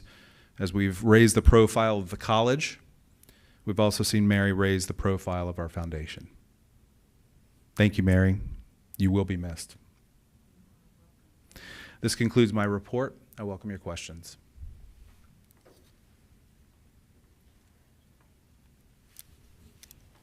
Okay. I see, look like people are going toward their mics, so I don't want to, okay, go on. Yeah, could you speak a little bit more about the engagement in terms of getting high school students involved in the programs and the kind of effects that you see in terms of their direction educationally? Yes, so I'll also defer to my colleague, Dr. Devin Stroman, our Vice President of Enrollment Management and Student Services, but we've been working very closely. So since Devin joined our team a few months ago, also working with Vice President Pope in Academic Affairs, going out and meeting with our local schools. Our representatives, including principals, counselors, teachers, from our schools, also superintendents, to learn more about their needs to make sure that our program mix aligns directly with their needs, but perhaps more importantly, that it aligns and addresses the needs of the labor market. That is something that I don't know that we've paid as close attention to in the past, especially when it comes to dual and concurrent enrollment offerings, and that's where we're going to really be leaning in. For your awareness, I'm part of the Aspen Institute's Rising Presidents Fellowship this year. Aspen is hyper-focused on not just access and completion, but more importantly, post-graduation outcomes. Where are graduates going to work, and how much are they being paid, right?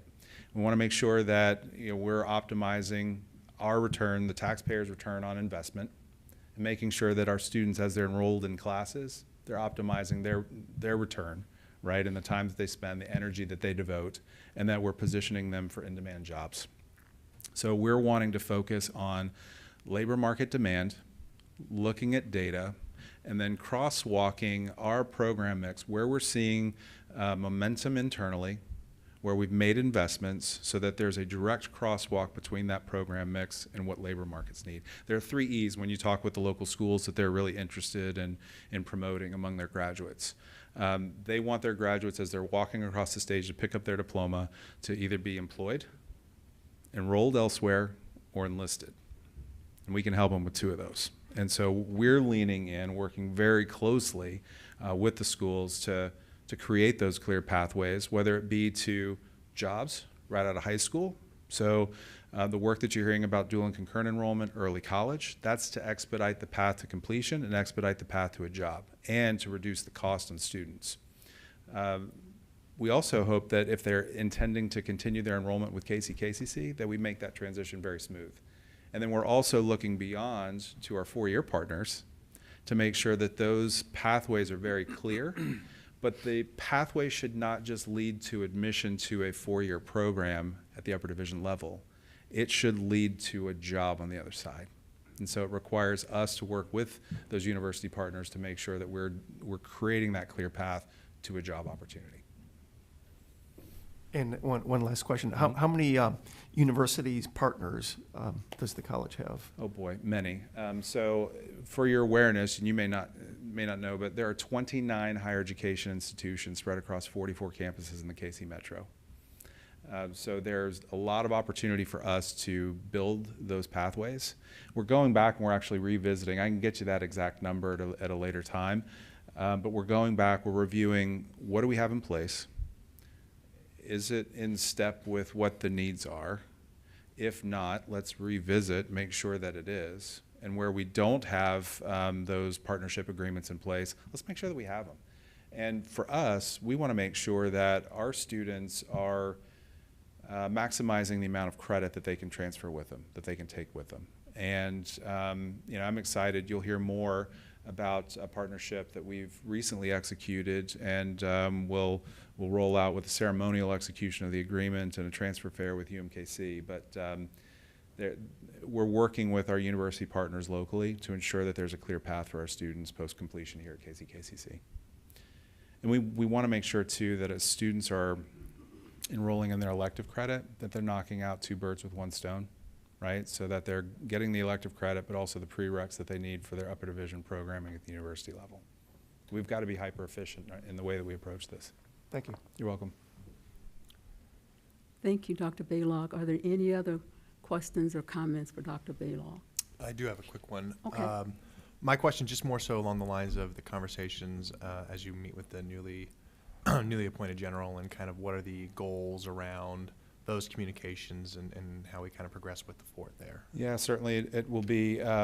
We had a great working relationship with Lieutenant General Beagle, who was in place there, and so now just really wanting to learn about some of the priorities that Lieutenant General Eisenhower has, his colleagues out at the fort. For those that aren't as familiar with the fort, it is a small municipality, and they have all of the workforce needs that a small city has. And so for us, it's addressing those workforce needs, but it's also thinking about support for trailing spouses, also thinking about those that might be exiting the military, aligning the work that we do to welcome those that are exiting the military. We want you to stay here in Kansas. We want you to stay here in Leavenworth County. We want to do everything that we can to help those that are transitioning out from their service in the military.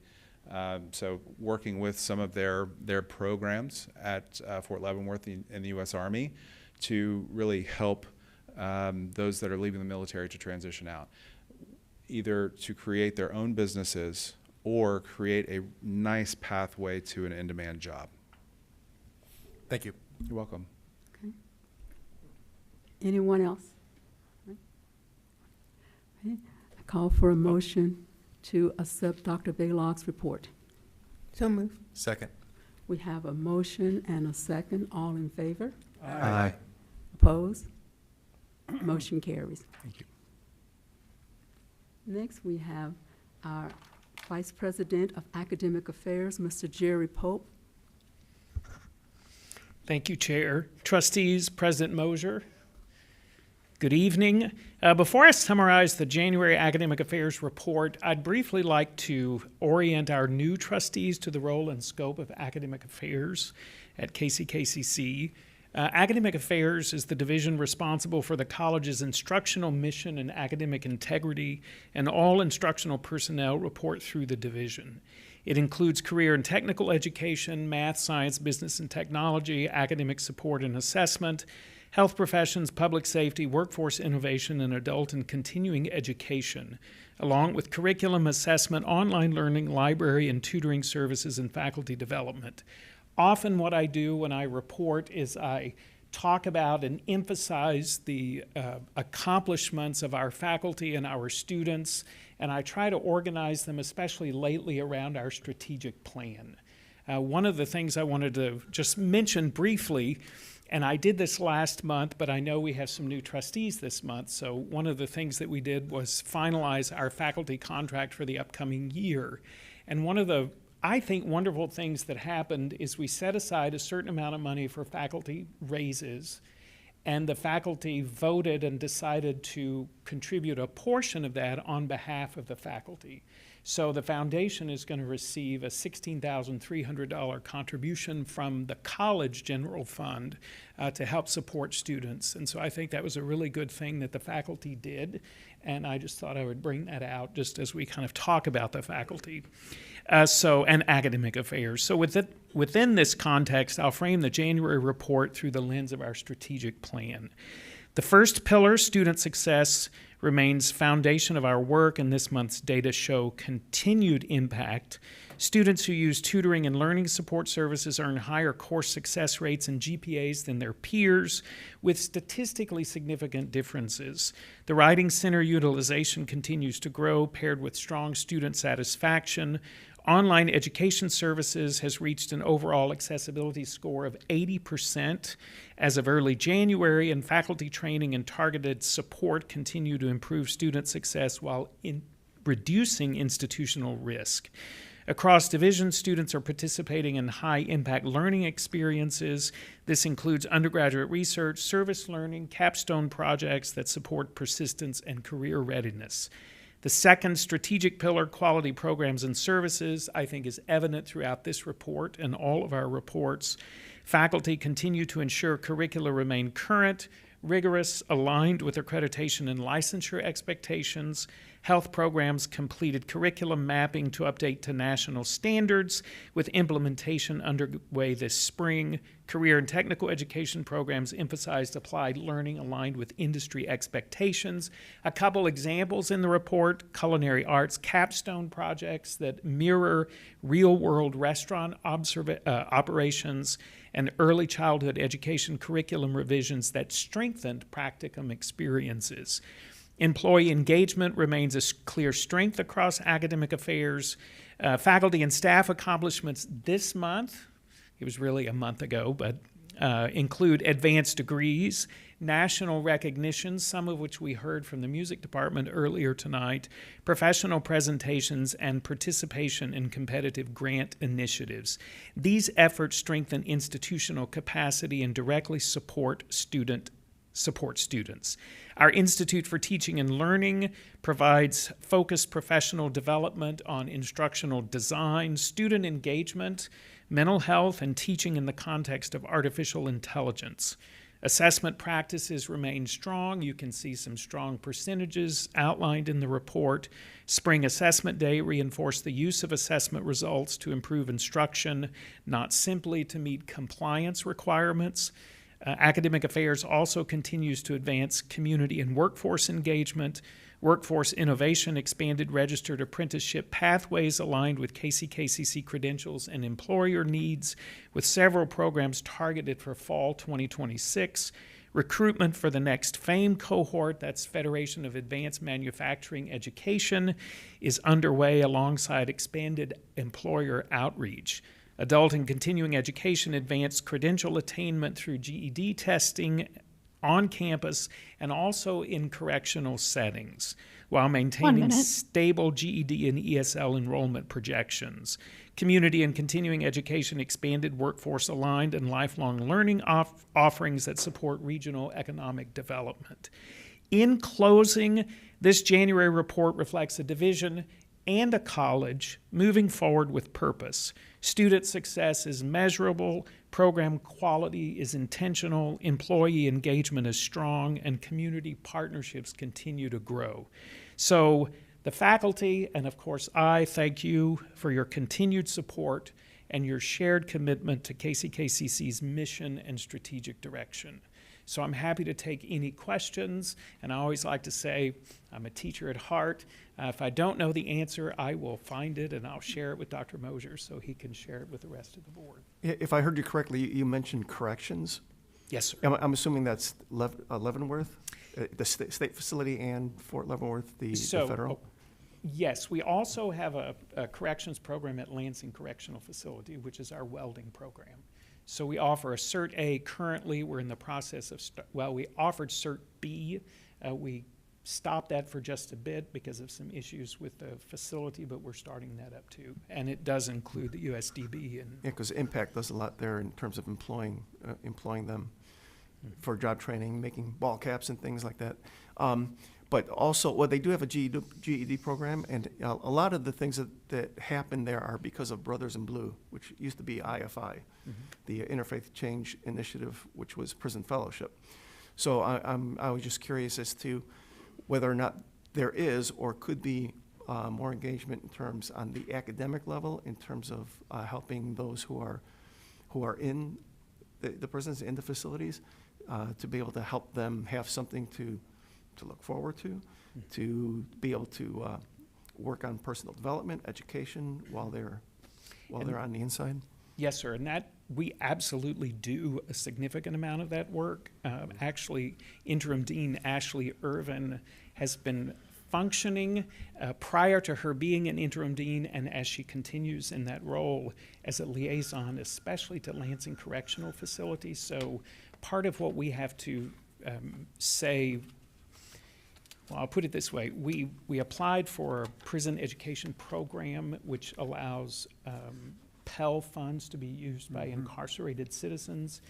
And part of what we had to do in order to be approved for that is to offer the same type of services that we offer our students. So they have career counseling, and they have some work, post-work, post-incarceration work.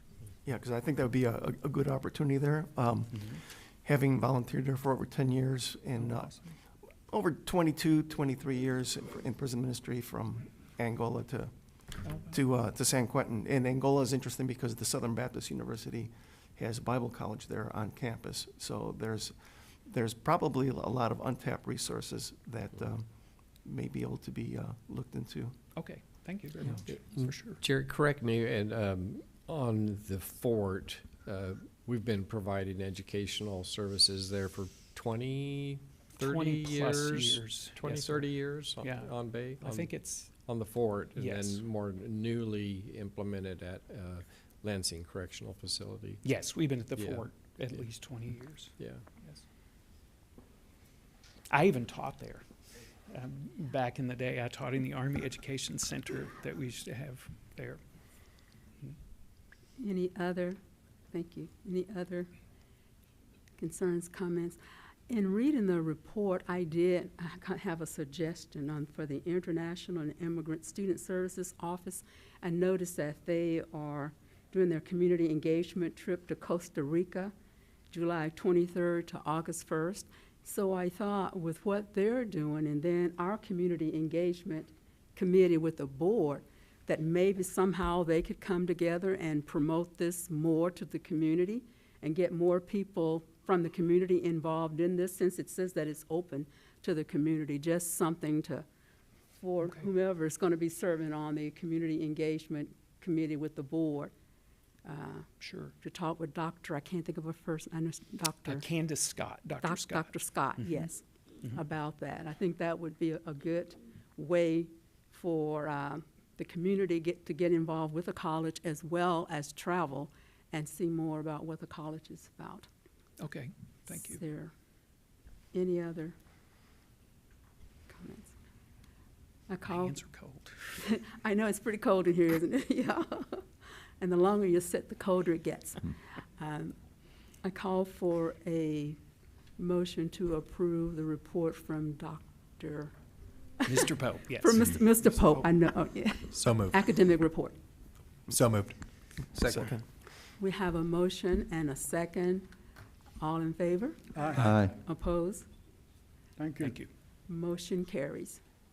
Thank you, Doc. Still calling you doctor. Next, we will have a report from our Vice President of Enrollment Management and Student Services, Dr. Devin Strom. Dr. Strom? Stroman. Yes, excuse me for that miss. No I need worries. put my glasses on. Not a problem. How y'all doing? Good evening, Board of Trustees. The college continues to see strong growth and positive momentum heading into spring 2026 semester, reflecting increased student engagement and ongoing investments in student success. And just to give a little background about my position and what I would be focusing on in these reports, it's my understanding that before I came, or when I came, President Mosier and his staff, wanted to really invest into the enrollment management side of the position.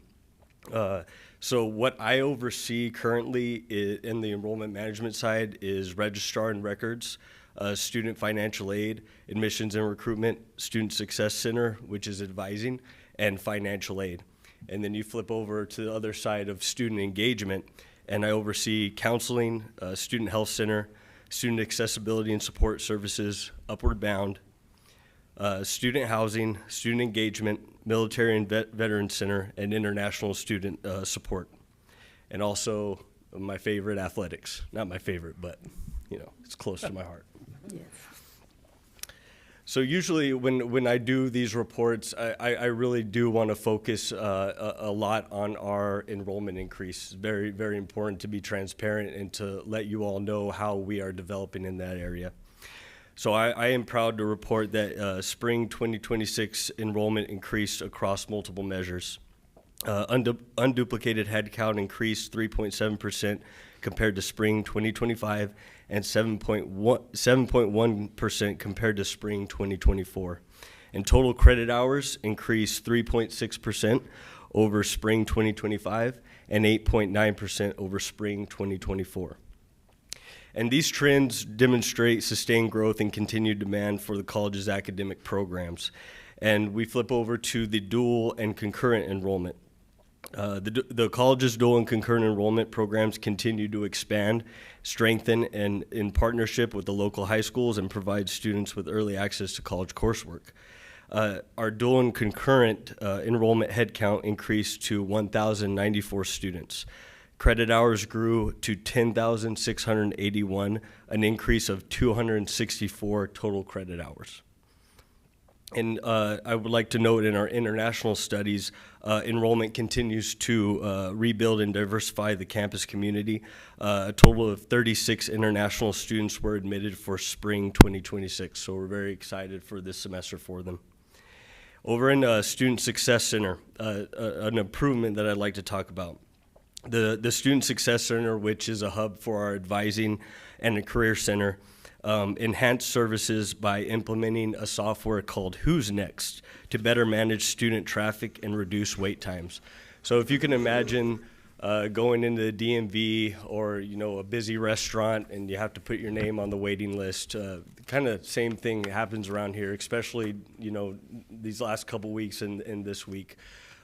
Students are coming in wanting to see an advisor, and there's going to be a wait time.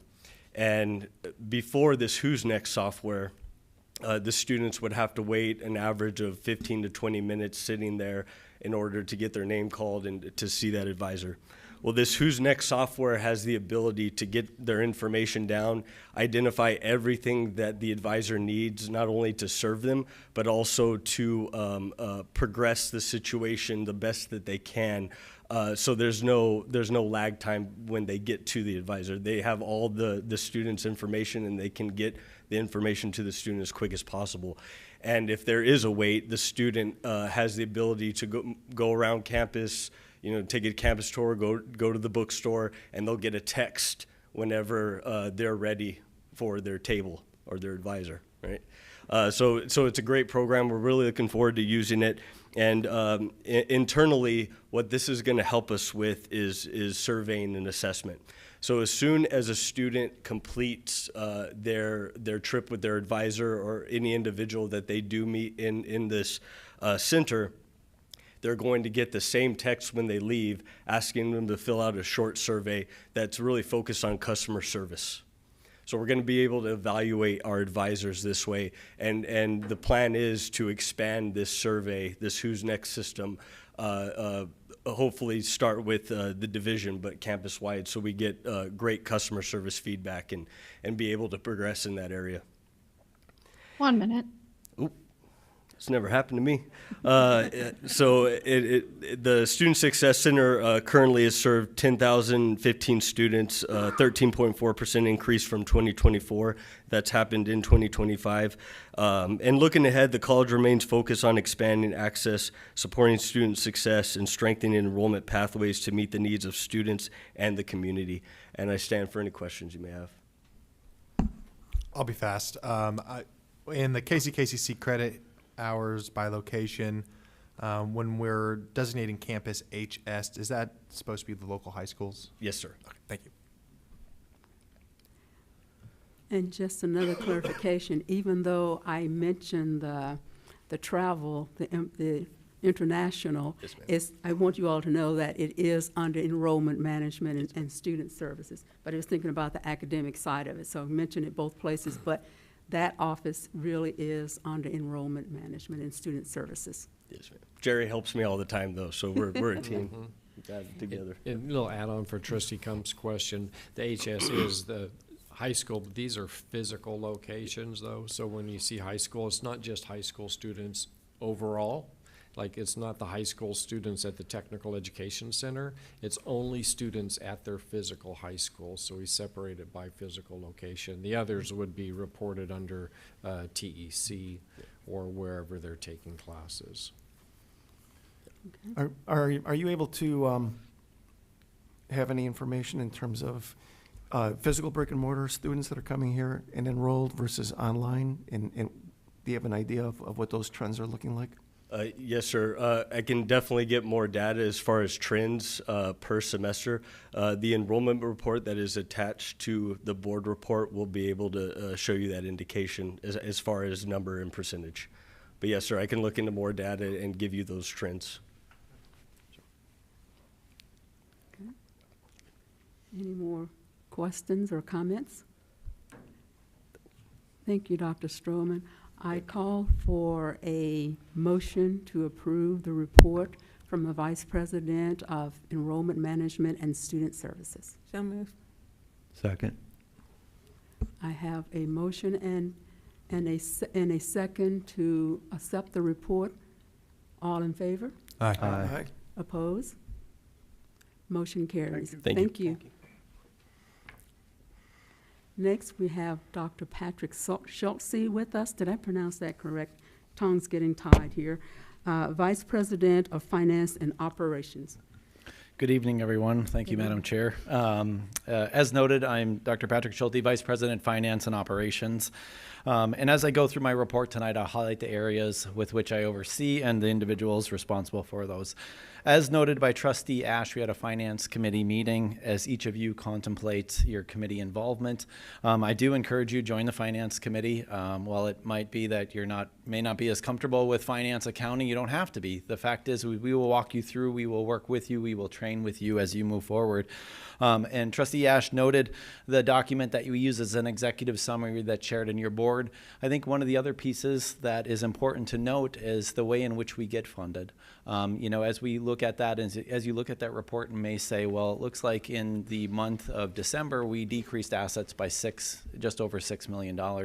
We also are a declining balance. We get an allocation through taxpayers' funds. We get it in June. We get it again in January. We use those funds also to spend in addition to tuition revenue and other revenue sources that we obtain. So as you look at that, for the month of December, you'll see assets adjust by $6 million down, and then come in January, you're going to go, wow, we have more money than we know what to do with as we get that balance and we allocate that across as we move forward.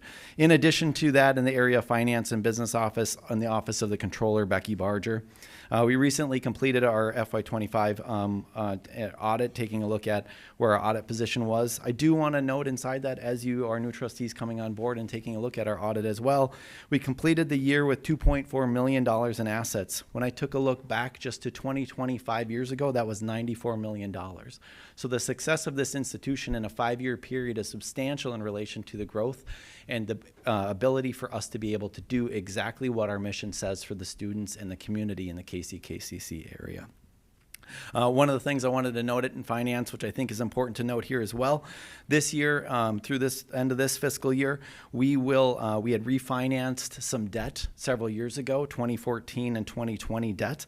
$15 million that was carried forward will be retired this year as well. So again, the institution, as growing forward, as looking at building that asset, the substantial position in relation to its assets, is also paying down $15 million in debt and retiring it, which also looks great from a financial profile standpoint for us as we move forward. And while it is, we're building downtown with cash, as we look at other opportunities for buildings and finance opportunities here at the college, we want to make sure our financial position remains strong. Paying down that debt increases our credit rating, allows us the ability to assess that as well. With that audit complete, the Finance Committee will also be looking at and working through an RFP for audit partners. As we move forward, take a look at who are our audit partners and soliciting responses in relation to that. We will bring that forward as an institution and be able to say this is who we're looking at and recommending in relation to audit partners as we go forward. I think, Madam Chair, you might have recommended that Yes. at a previous meeting. And with that, the departments will soon receive general ledger budget comparison reports and submission guidelines. I'll talk a bit more about our budget calendar a little bit later to give you some insight into the process we use there as well. In the area of auxiliary services, we exceeded revenue expectations by nearly $30,000 and expanded vending across campus and saw steady concession sales and growth.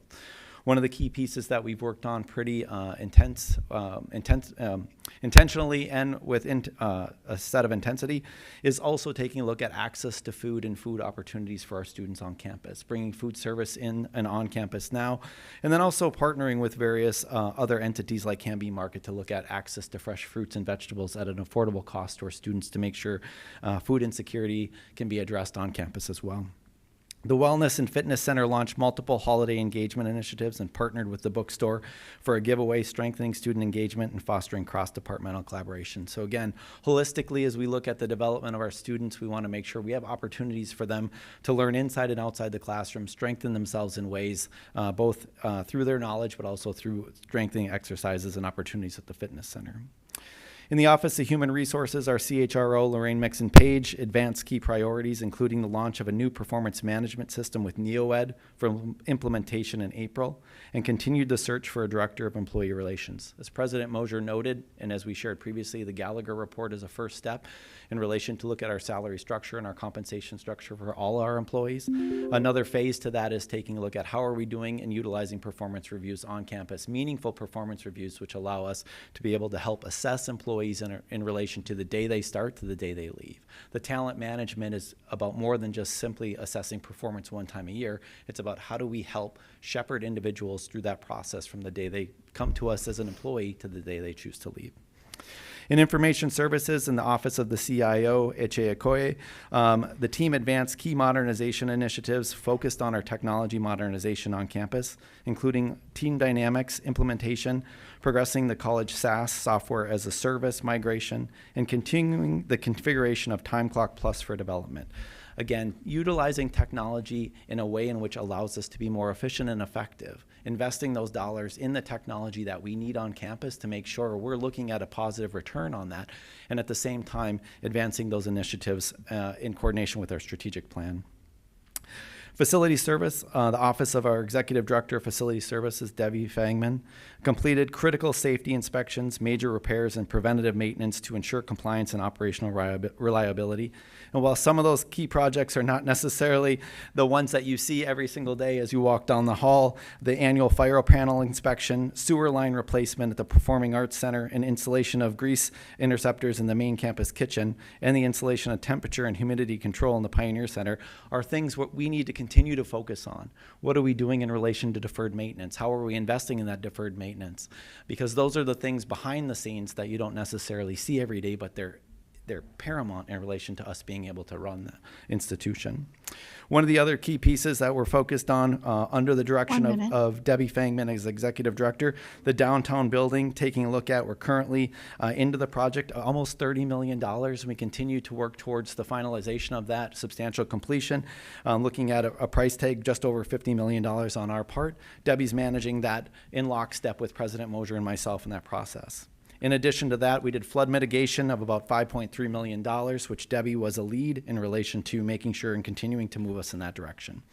And finally, in the College Police Office of the Chief of College Police, Casey Wiltz, the department continues to prioritize campus safety through proactive outreach and education, fostering trust and community engagement that extends beyond traditional policing.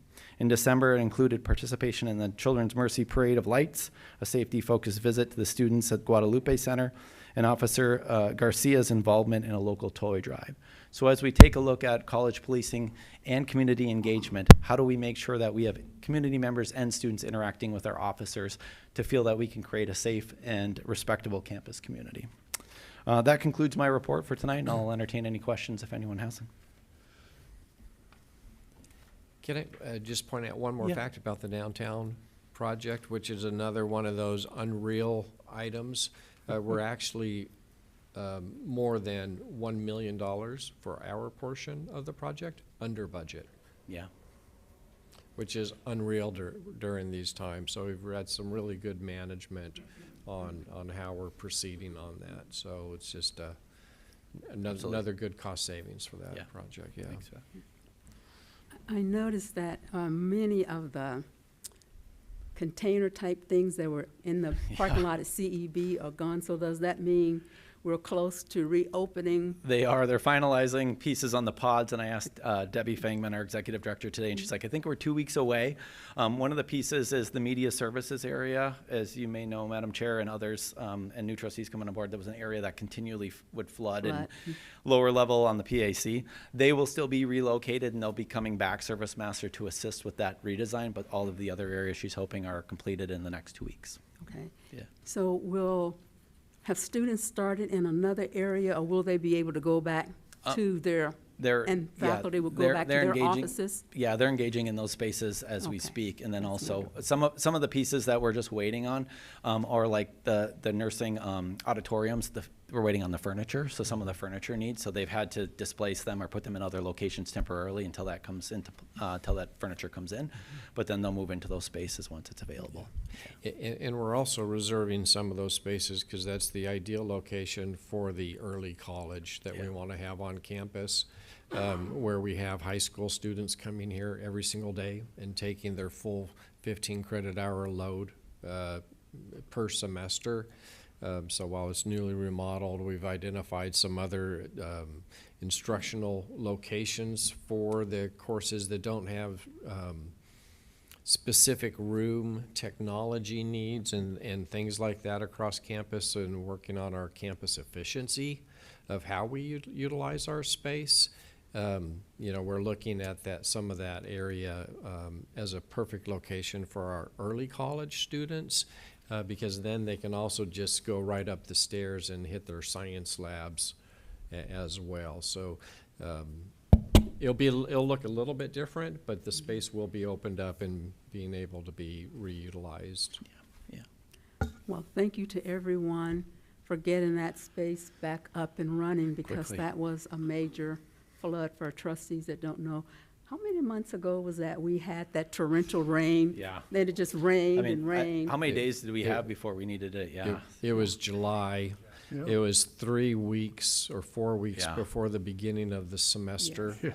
And people did a remarkable job on Yes. getting that up and ready and everything. Yeah. So. Okay, thank you. If there's nothing else, I call for a motion to approve the report from Dr. Schultze. So move. Second. We have a motion and a second. All in favor? Aye. Aye. Opposed? Motion carries. Next, we have the Vice President of Marketing and Institutional Image Report, Ms. Chris Green. She is not with us this evening, and we have Ms. Kelly Rogie. Did I pronounce that correct? You did, thank you. Our Public Information Officer will give that report to us tonight. Thank you. Good evening. Hope you guys are having a good evening. Randy, you want to start with the fire science video? This is a great community college to go to because it gives prospective firefighters or those wanting to get emergency services a little taste of what it is to become a firefighter. This is not just getting into a job. This is a complete life change. This is something that is going to define us for the rest of our life. You are going to be a firefighter. And by going through our program, it has helped a lot of students that need these classes for prerequisites to apply for certain career fire departments, or it helps them with their resumes. These guys have a lot of experience, so you get just a great mix of things and a lot of knowledge passed down.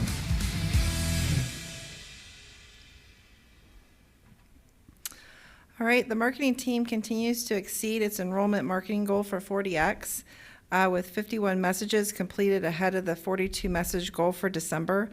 As of January 12th, all of the division teams have achieved a 100% process adoption score. Under student success, the Marketing and Institutional Image Division collaborated with Student Engagement and the Student Services Division to promote the start of the spring semester. Postcards were mailed to applicants, returning and stopout students. In addition, radio campaigns were aired on La Mega Hispanic Radio and Hot Jams 103.3 from December 30th through January 18th. KCKCC updated the billboard on I-70 as well with new artwork promoting the new commercial construction program. Under community engagement, views on KCKCC's Facebook page increased in December to 135,900, which was up from about 113,200 in November. This is largely due to 5 posts that received more than 7,000 views during the month of December, which is pretty incredible for the month of December. 2 of these posts, the nursing penning and a collaboration we did with KCKCC Athletics Facebook, received more than 10,000 views. The KCKCC website also performed well in 2025. Total web traffic increased 30% from 2024 and 11% from 2023 to 2025. The fall semester web traffic increased 38% from 2024 to 2025 and 19% from 23 to 25. That's all I have. Okay, thank you. Those increases are very impressive, and that's congratulations to the work you all do to make us more visible. Thank you. Any other questions or comments? I would just Shout add, out to Media Services for all their support in that. Yeah. Yes. Too, because it really takes a diverse team, put all that stuff together, and it's just going great. Yeah, and another great program video. So for our new trustees, we're trying to add almost like 1 video a month or so, one or 2 videos every couple of months for our programs, because that really grabs students' attention nowadays, and they can look at that and get excited about a program. Those are linked on the program web pages. So eventually we'll have them for all of our programs. So a lot of great work continuing there as well. So thank you for that. Anything else? Thank you. Thank you. If not, I call for a motion for approval of the report from Ms. Green. So moved. Second. And I hesitated because I said Ms. Green, I mean Ms. Roge in her absence. We have a motion and a second. All in favor? Aye. Aye. Opposed? Motion carries. We don't have any unfinished business this month, but sometimes we will, but this month we don't. So the new business that's on the agenda specifically relates to us trustees, and I hope you had time to read it. The first thing that we are going to discuss is the ethical policy. You should have you have a copy of that in your packet. Are there any questions about the Board of Trustees ethical policy? And before you leave, we will need your signature on this.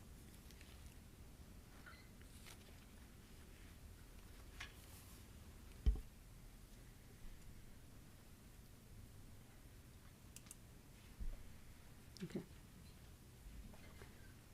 All right. We don't need to vote on this. We just will need your signature before you leave. And then our next thing that we sign is a confidentiality and non-disclosure obligation of trustees. And again, if you have any questions or concern on that, even if you don't tonight, if at our retreat or something you think of something, just please let us know, because we want to be open and communicate, because we want to all work together on these various things. Mm-hmm. So as you look at it, let us know if you have a question or a concern. If not, I know it's late and you're going to, especially if you have to go to work, you'll be trying to get out of here, but I promise it'll only take a second to come up here and sign it. And if you leave them on your desks, Cheryl will be by after the meetings to pick them up. Thank you. All right, if there's no questions or concerns on that, we will invite Mr. Jerry Pope to come up and give us the KCKCC Academic Year 2026 Kansas Board of Regents Performance Agreement. And the agreement is on page 111. At its January 14, 2026 meeting, the Kansas Board of Regents approved academic year 2025 performance reports submitted by public post-secondary institutions. These reports are required under Kansas statute and serve as the basis for determining eligibility for any new state performance funding allocated in July of 26. The current performance funding framework reflects a significant shift from prior indicator-based models to a project-based structure focused on proven academic practices aligned with the board's building a future strategic plan. Under the revised framework approved in May 2023, institutions report progress across 5 system-wide projects: math pathways, co-requisite math support, co-requisite English support, system-wide course placement measures for math and English, and the implementation of academic degree maps aligned to the system-wide general education framework. Each project represents 20% of the potential performance funding, and institutions earn full eligibility by meeting all 5 project standards. The AY25 reports emphasize soft implementation, documenting institutional readiness, course availability, faculty preparation, and planned full-scale implementation during the 26-27 academic year. Kansas City, Kansas Community College submitted a comprehensive AY 2025 performance report demonstrating full compliance with all 5 required projects. The report documents the availability of multiple sections of all 3 gateway math courses, which are college algebra, contemporary math, and elementary statistics, as well as corresponding co-requisite support sections. Importantly, KCKCC committed to early full-scale implementation of math pathways and co-requisite math support beginning in academic year 2026, including the planned elimination of most prerequisite developmental math courses and the redesign of associate and applied science degree requirements to align with non-developmental math pathways. The college also detailed its phased transition to co-requisite English support, including faculty training, staffing plans, and differentiated co-requisite models designed to meet varying student readiness levels. KCKCC updated and published semester-by-semester academic degree maps for all certificate and degree programs, reflecting state guidance and system-wide general education requirements. And one of the things that happened when I submitted this in July of 2025, I, like all the other vice presidents of academic affairs in the state, we went through kind of an iterative process with Kansas Board of Regents staff where they called us or emailed us and said, you know, we're not finding this, or, you know, this is not exactly what we were looking for. So their staff really worked with us too, which I think was very nice and very helpful. And all of the post-secondary institutions, which include the 19 community colleges and then the technical colleges, as well as the 6 Regents universities, had 100% recommended funding of any new money. And I will say the format is a little wonky, but that's the format they gave us. And that's just how it was.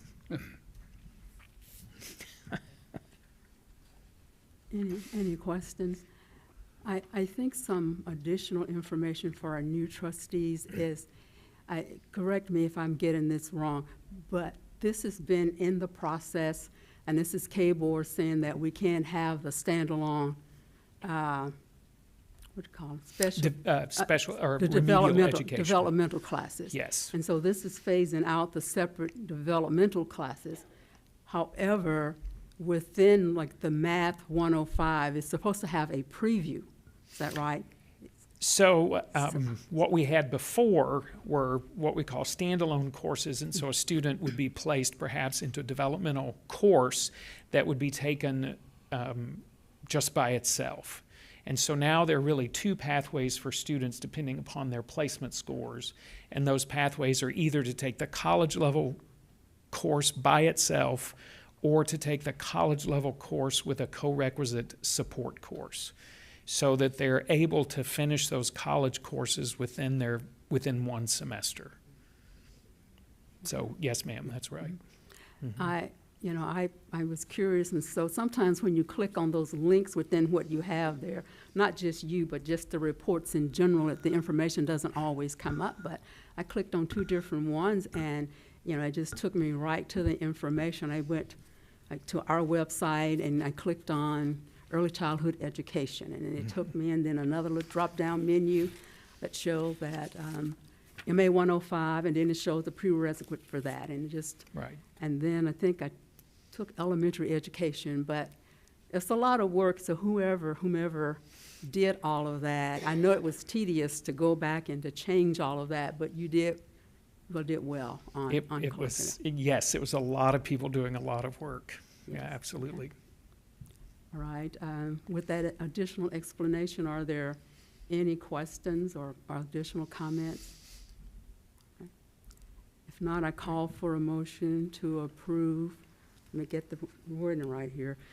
To approve the KCKCC academic year 2026 Kansas Board of Regents Performance Agreement. So move. Second. Okay. I have a motion and a second. All in favor? Aye. Aye. Motion carried. Thank you. Thank you. You don't adopt it, they don't pay you. We're getting close to the end of our agenda, so let's hold on a little bit longer here. We have the proposed KCKCC fiscal year 2026-2027 annual budget calendar presented by Dr. Patrick Solchi, Vice President of Finance and Operations. Good evening, everyone. Thank you again for the time. You'll see in the packet and up on the screen as we go through every year. This time of year, we look at the proposed annual budget calendar for new trustees. It'll give you some insight into the process that we use as we move forward and as we progress through the next budget cycle. As noted previously, the 13th, the Board of Trustees Finance Committee, we began our discussion on tuition and fees. A draft was shared at the Finance Committee previously. It will be again discussed in the February meeting and then brought to the Board of Trustees in February with a request for approval for those tuition and fees as we move into the next fiscal year.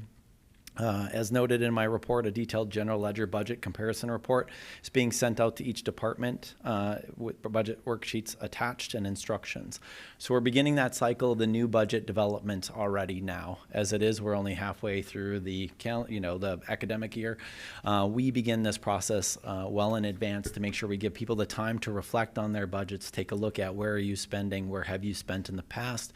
What are we looking at in relation to strategic opportunities and investments in opportunities in each area? So it's not a rushed process on our end. We give plenty of time, and also I hope by looking at this calendar and as reflecting on it going forward, you see the amount of shared governance that goes into this process of budget development. The Board of Trustees, again, will see the the tuition and fees in the February meeting. And that approval then will come to the Board of Trustees. And on the 20th, request budget, new asks, strategic opportunities come back to us from each department. So we send information out to them. We give them a month to reflect, spend some time, work with their colleagues, take a look at what they think they may need in each of their areas per line item of the budget. That information then comes back to us. We take that information and we bring that, we present it, we review it, take a look at if there's any questions specifically from our office, the finance office, the controller's office, and going, something submitted doesn't make sense. We have time to ask those questions, but then we bring that forward to the President's extended cabinet. The revenue projections and budget hearings begin at that point in time. President's extended cabinet's probably new concept for many of you new trustees. So the President's cabinet becomes the President directly with the Vice Presidents and the Executive Vice President now. We have Operations Cabinet, which is a group that meets without the President, essentially that same group that meets without the President. And then Extended Cabinet expands that even beyond. Faculty representation is there, Staff Senate representation is there, and make sure that we extend that beyond into that shared governance realm in relation to being able to say we are asking, we are reflecting, we are communicating with everybody and every representative on campus in various ways to be able to collect as much information on that budget process as possible. With that continues to go forward. The President's extended cabinet, that large shared governance group, prioritizes those strategic opportunities. So every year, as well as we go through this process, even any which way it's going to be, we're asking and soliciting what are strategic investment opportunities that people are seeing. The most important information isn't the information that I have in my office, in the finance office. It's the information that's out there with the people who know and have an idea of what direction and what do we need to invest in order to be strategic and meet those goals stated in our strategic plan moving forward. We're asking for that information. We're asking for that partnership and that assistance to bring that forward and to be able to invest those dollars and look at the return in relation to that investment on impacting our student, our learning opportunities, and our campus community as a whole. And then the President's extended cabinet, a presentation of the draft budget goes to them as well. So again, that shared governance process of now looking at it comprehensively, taking a look at what were the strategic priorities, what was the information sent to us, and how does that look comprehensively as we put together an FY27 budget. With that, we also look at the board budget workshop and Board of Trustees Finance Committee start to take a look at what are the steps that we take as we move forward. We discussed the mill levy rate for 26-27, the revenue neutral rate. As we go forward, more information will be shared by the unified government on what our timeline is. If it is we go revenue neutral or our plan to exceed revenue neutral, what are the steps that we need to take? Because we need to make sure we're methodical in relation to their timelines so that we can submit the appropriate materials to make sure we don't miss out on opportunities based on the decisions made by this group here. That information will then go forward. We receive valuations from the unified government. Last year, we had an individual come and present to the Board of Trustees, taking a look at the valuations and giving us some insight in relation to what does it mean. If we take a look at those valuations, because it is a foundation and a core foundation of what our mill rate is based off of, what the dollars and cents are based off of, not just the rate itself, but the valuations of the property in the area make a big difference. That information comes to all of you to help process and educate where do we go in those steps as we move forward. Then in June, the trustees meeting, they discussed the mill rate levy for 26-27, revenue neutral rate, and presentation of draft budgets, including capital projects. So the work on the expense side of looking at what those budgets are on our end is the first step. We take a look at what are revenue projections, talking about state funding, what are we hearing in relation to what we think might be the revenue sources coming in addition to taking a look at our mill rate. Then we bring it all together and say, how does it match up? As we look at that and as discussions are happening by all of you as trustees, that conversation then becomes what are the areas where we need to make adjustments if needed going forward? How are we making strategic investments if there's dollars available to do that as we move forward as well? Then from there, the Board of Trustees goes through the approval of the notice of public hearings, the mill rate, mill levy rate for 26-27 and net revenue neutral rate hearing in July, budget hearings for 26 and 27. So again, as we open that up, have conversations and discuss that more publicly to make sure that we are transparent in the process of our budget development for that fiscal year as well. Then in July, we submit the mill rate, levy rate for 26-27, if applicable, to with the intent to exceed revenue neutral rate if that's a decision the Board of Trustees make at that time. And in July, then unified government mails notices to taxpayers. And in August, Finance submits notice of public hearing to the newspaper as well. We continue down that process, and the Board of Trustees hold two public hearings. A public hearing on the mill levy rate for 26-27, if applicable, revenue neutral rate hearing. The approval of a resolution to approve exceeding revenue neutral rate, if applicable. Public hearing, budget vote on certification setting our mill levy rate for that year, and approval of a motion to adopt the 26-27 budget based on the setting of that mill levy. And then the final motion is an approval to adopt the FY 26-27 budget and completes the cycle.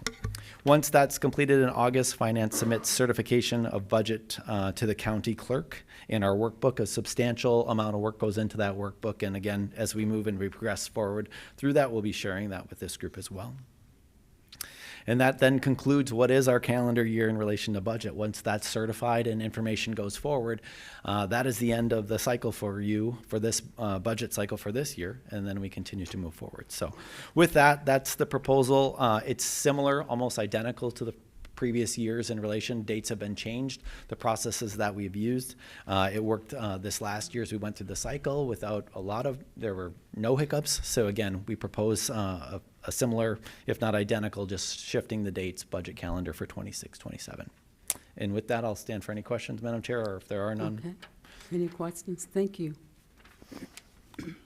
I just want to say, I know we've been here a long time, but you guys got a lot of history to learn, you know, in these positions. This has been a work in progress for quite some time. And it really begins at the end, because as Dr. Schulte mentioned, as you work through this, there are certain dates statutorily mandated for this board to take certain actions and so forth. And so we've had to kind of learn. When I first came on, I didn't see a calendar. I mean, we show up at a June meeting and they'd shove something in front of us and we'd have to look at it and vote on it. And so over a process of a number of years and through a couple of different administrations, we have come to this. And it's even a tweak for this year, Dr. Schulte said, because we've kind of learned as we go. And this calendar is the best representation of allowing us to fulfill our statutory obligations as trustees, our moral and ethical responsibilities in our fiduciary roles over the finances and assets, you know, of the college. And so you all are the beneficiaries of all of that learning and process over the years. And we all are, really. It's open, it's transparent, it's collaborative, it involves the entire campus in one shape or form or another way. And as trustees, it gives us the information we need to properly assess and evaluate what we're going to do when we make these decisions concerning, you know, taxes and so on and so forth. What can we fund? What can't we fund? And so on and so on. And I know sometimes, you know, you listen to a lot of the voices out there in the internet land, in the internet world, and they don't have a clue. They really don't have a clue everything that we put into this and that we go through when we make these pretty weighty, pretty heavy decisions. And so I just want to say kudos to Dr. Schulte and Dr. Mosier. They've been collaborating and working on this in the most recent years of it, and I think you will probably not be wanting for very much information, but it will stimulate you to ask thoughtful and thought-provoking questions that need to be asked. But when you don't know, not only weren't we asking the questions, there was a time when we really didn't know enough about what to ask. And I don't think you will experience that in this process. So sorry for taking so long. That's some of the history, but it's important history because it goes right to the heart of what our duties and responsibilities are. Okay. Good. Thank you. Any other questions or comments? Hearing none, I call for a motion to accept the annual budget calendar for 2026-2027. So moved. Second. We have a motion and a second. All in favor? Aye. Aye. Opposed? Motion carries. And the final thing to discuss on our agenda tonight is the alcohol resolution for Leadership 2000 Class of 39 Gala, presented by Dr. Mosier. Thank you, Chair.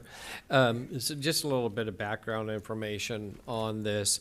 As state entities, we're on public property, and public property under state statutes can prohibit the consumption of alcoholic liquor. Except for entities and under special situations where if you are an entity that the board has the governing power to exempt special occasions from that prohibition. So from time to time, we will have resolutions requesting the board to waive that statute so that for special events that we do have the opportunity to serve alcoholic liquor, and it may be for an outside entity or a special internal event, but it's typically for outside events and organizations. And we do look at these individually, and we have to approve them one at a time. And I'll give you a little bit of a background on this one. It is for the Leadership 2000 class, which is the Kansas City Metro leadership class that has been around for quite a while. And this is for their 39th gala.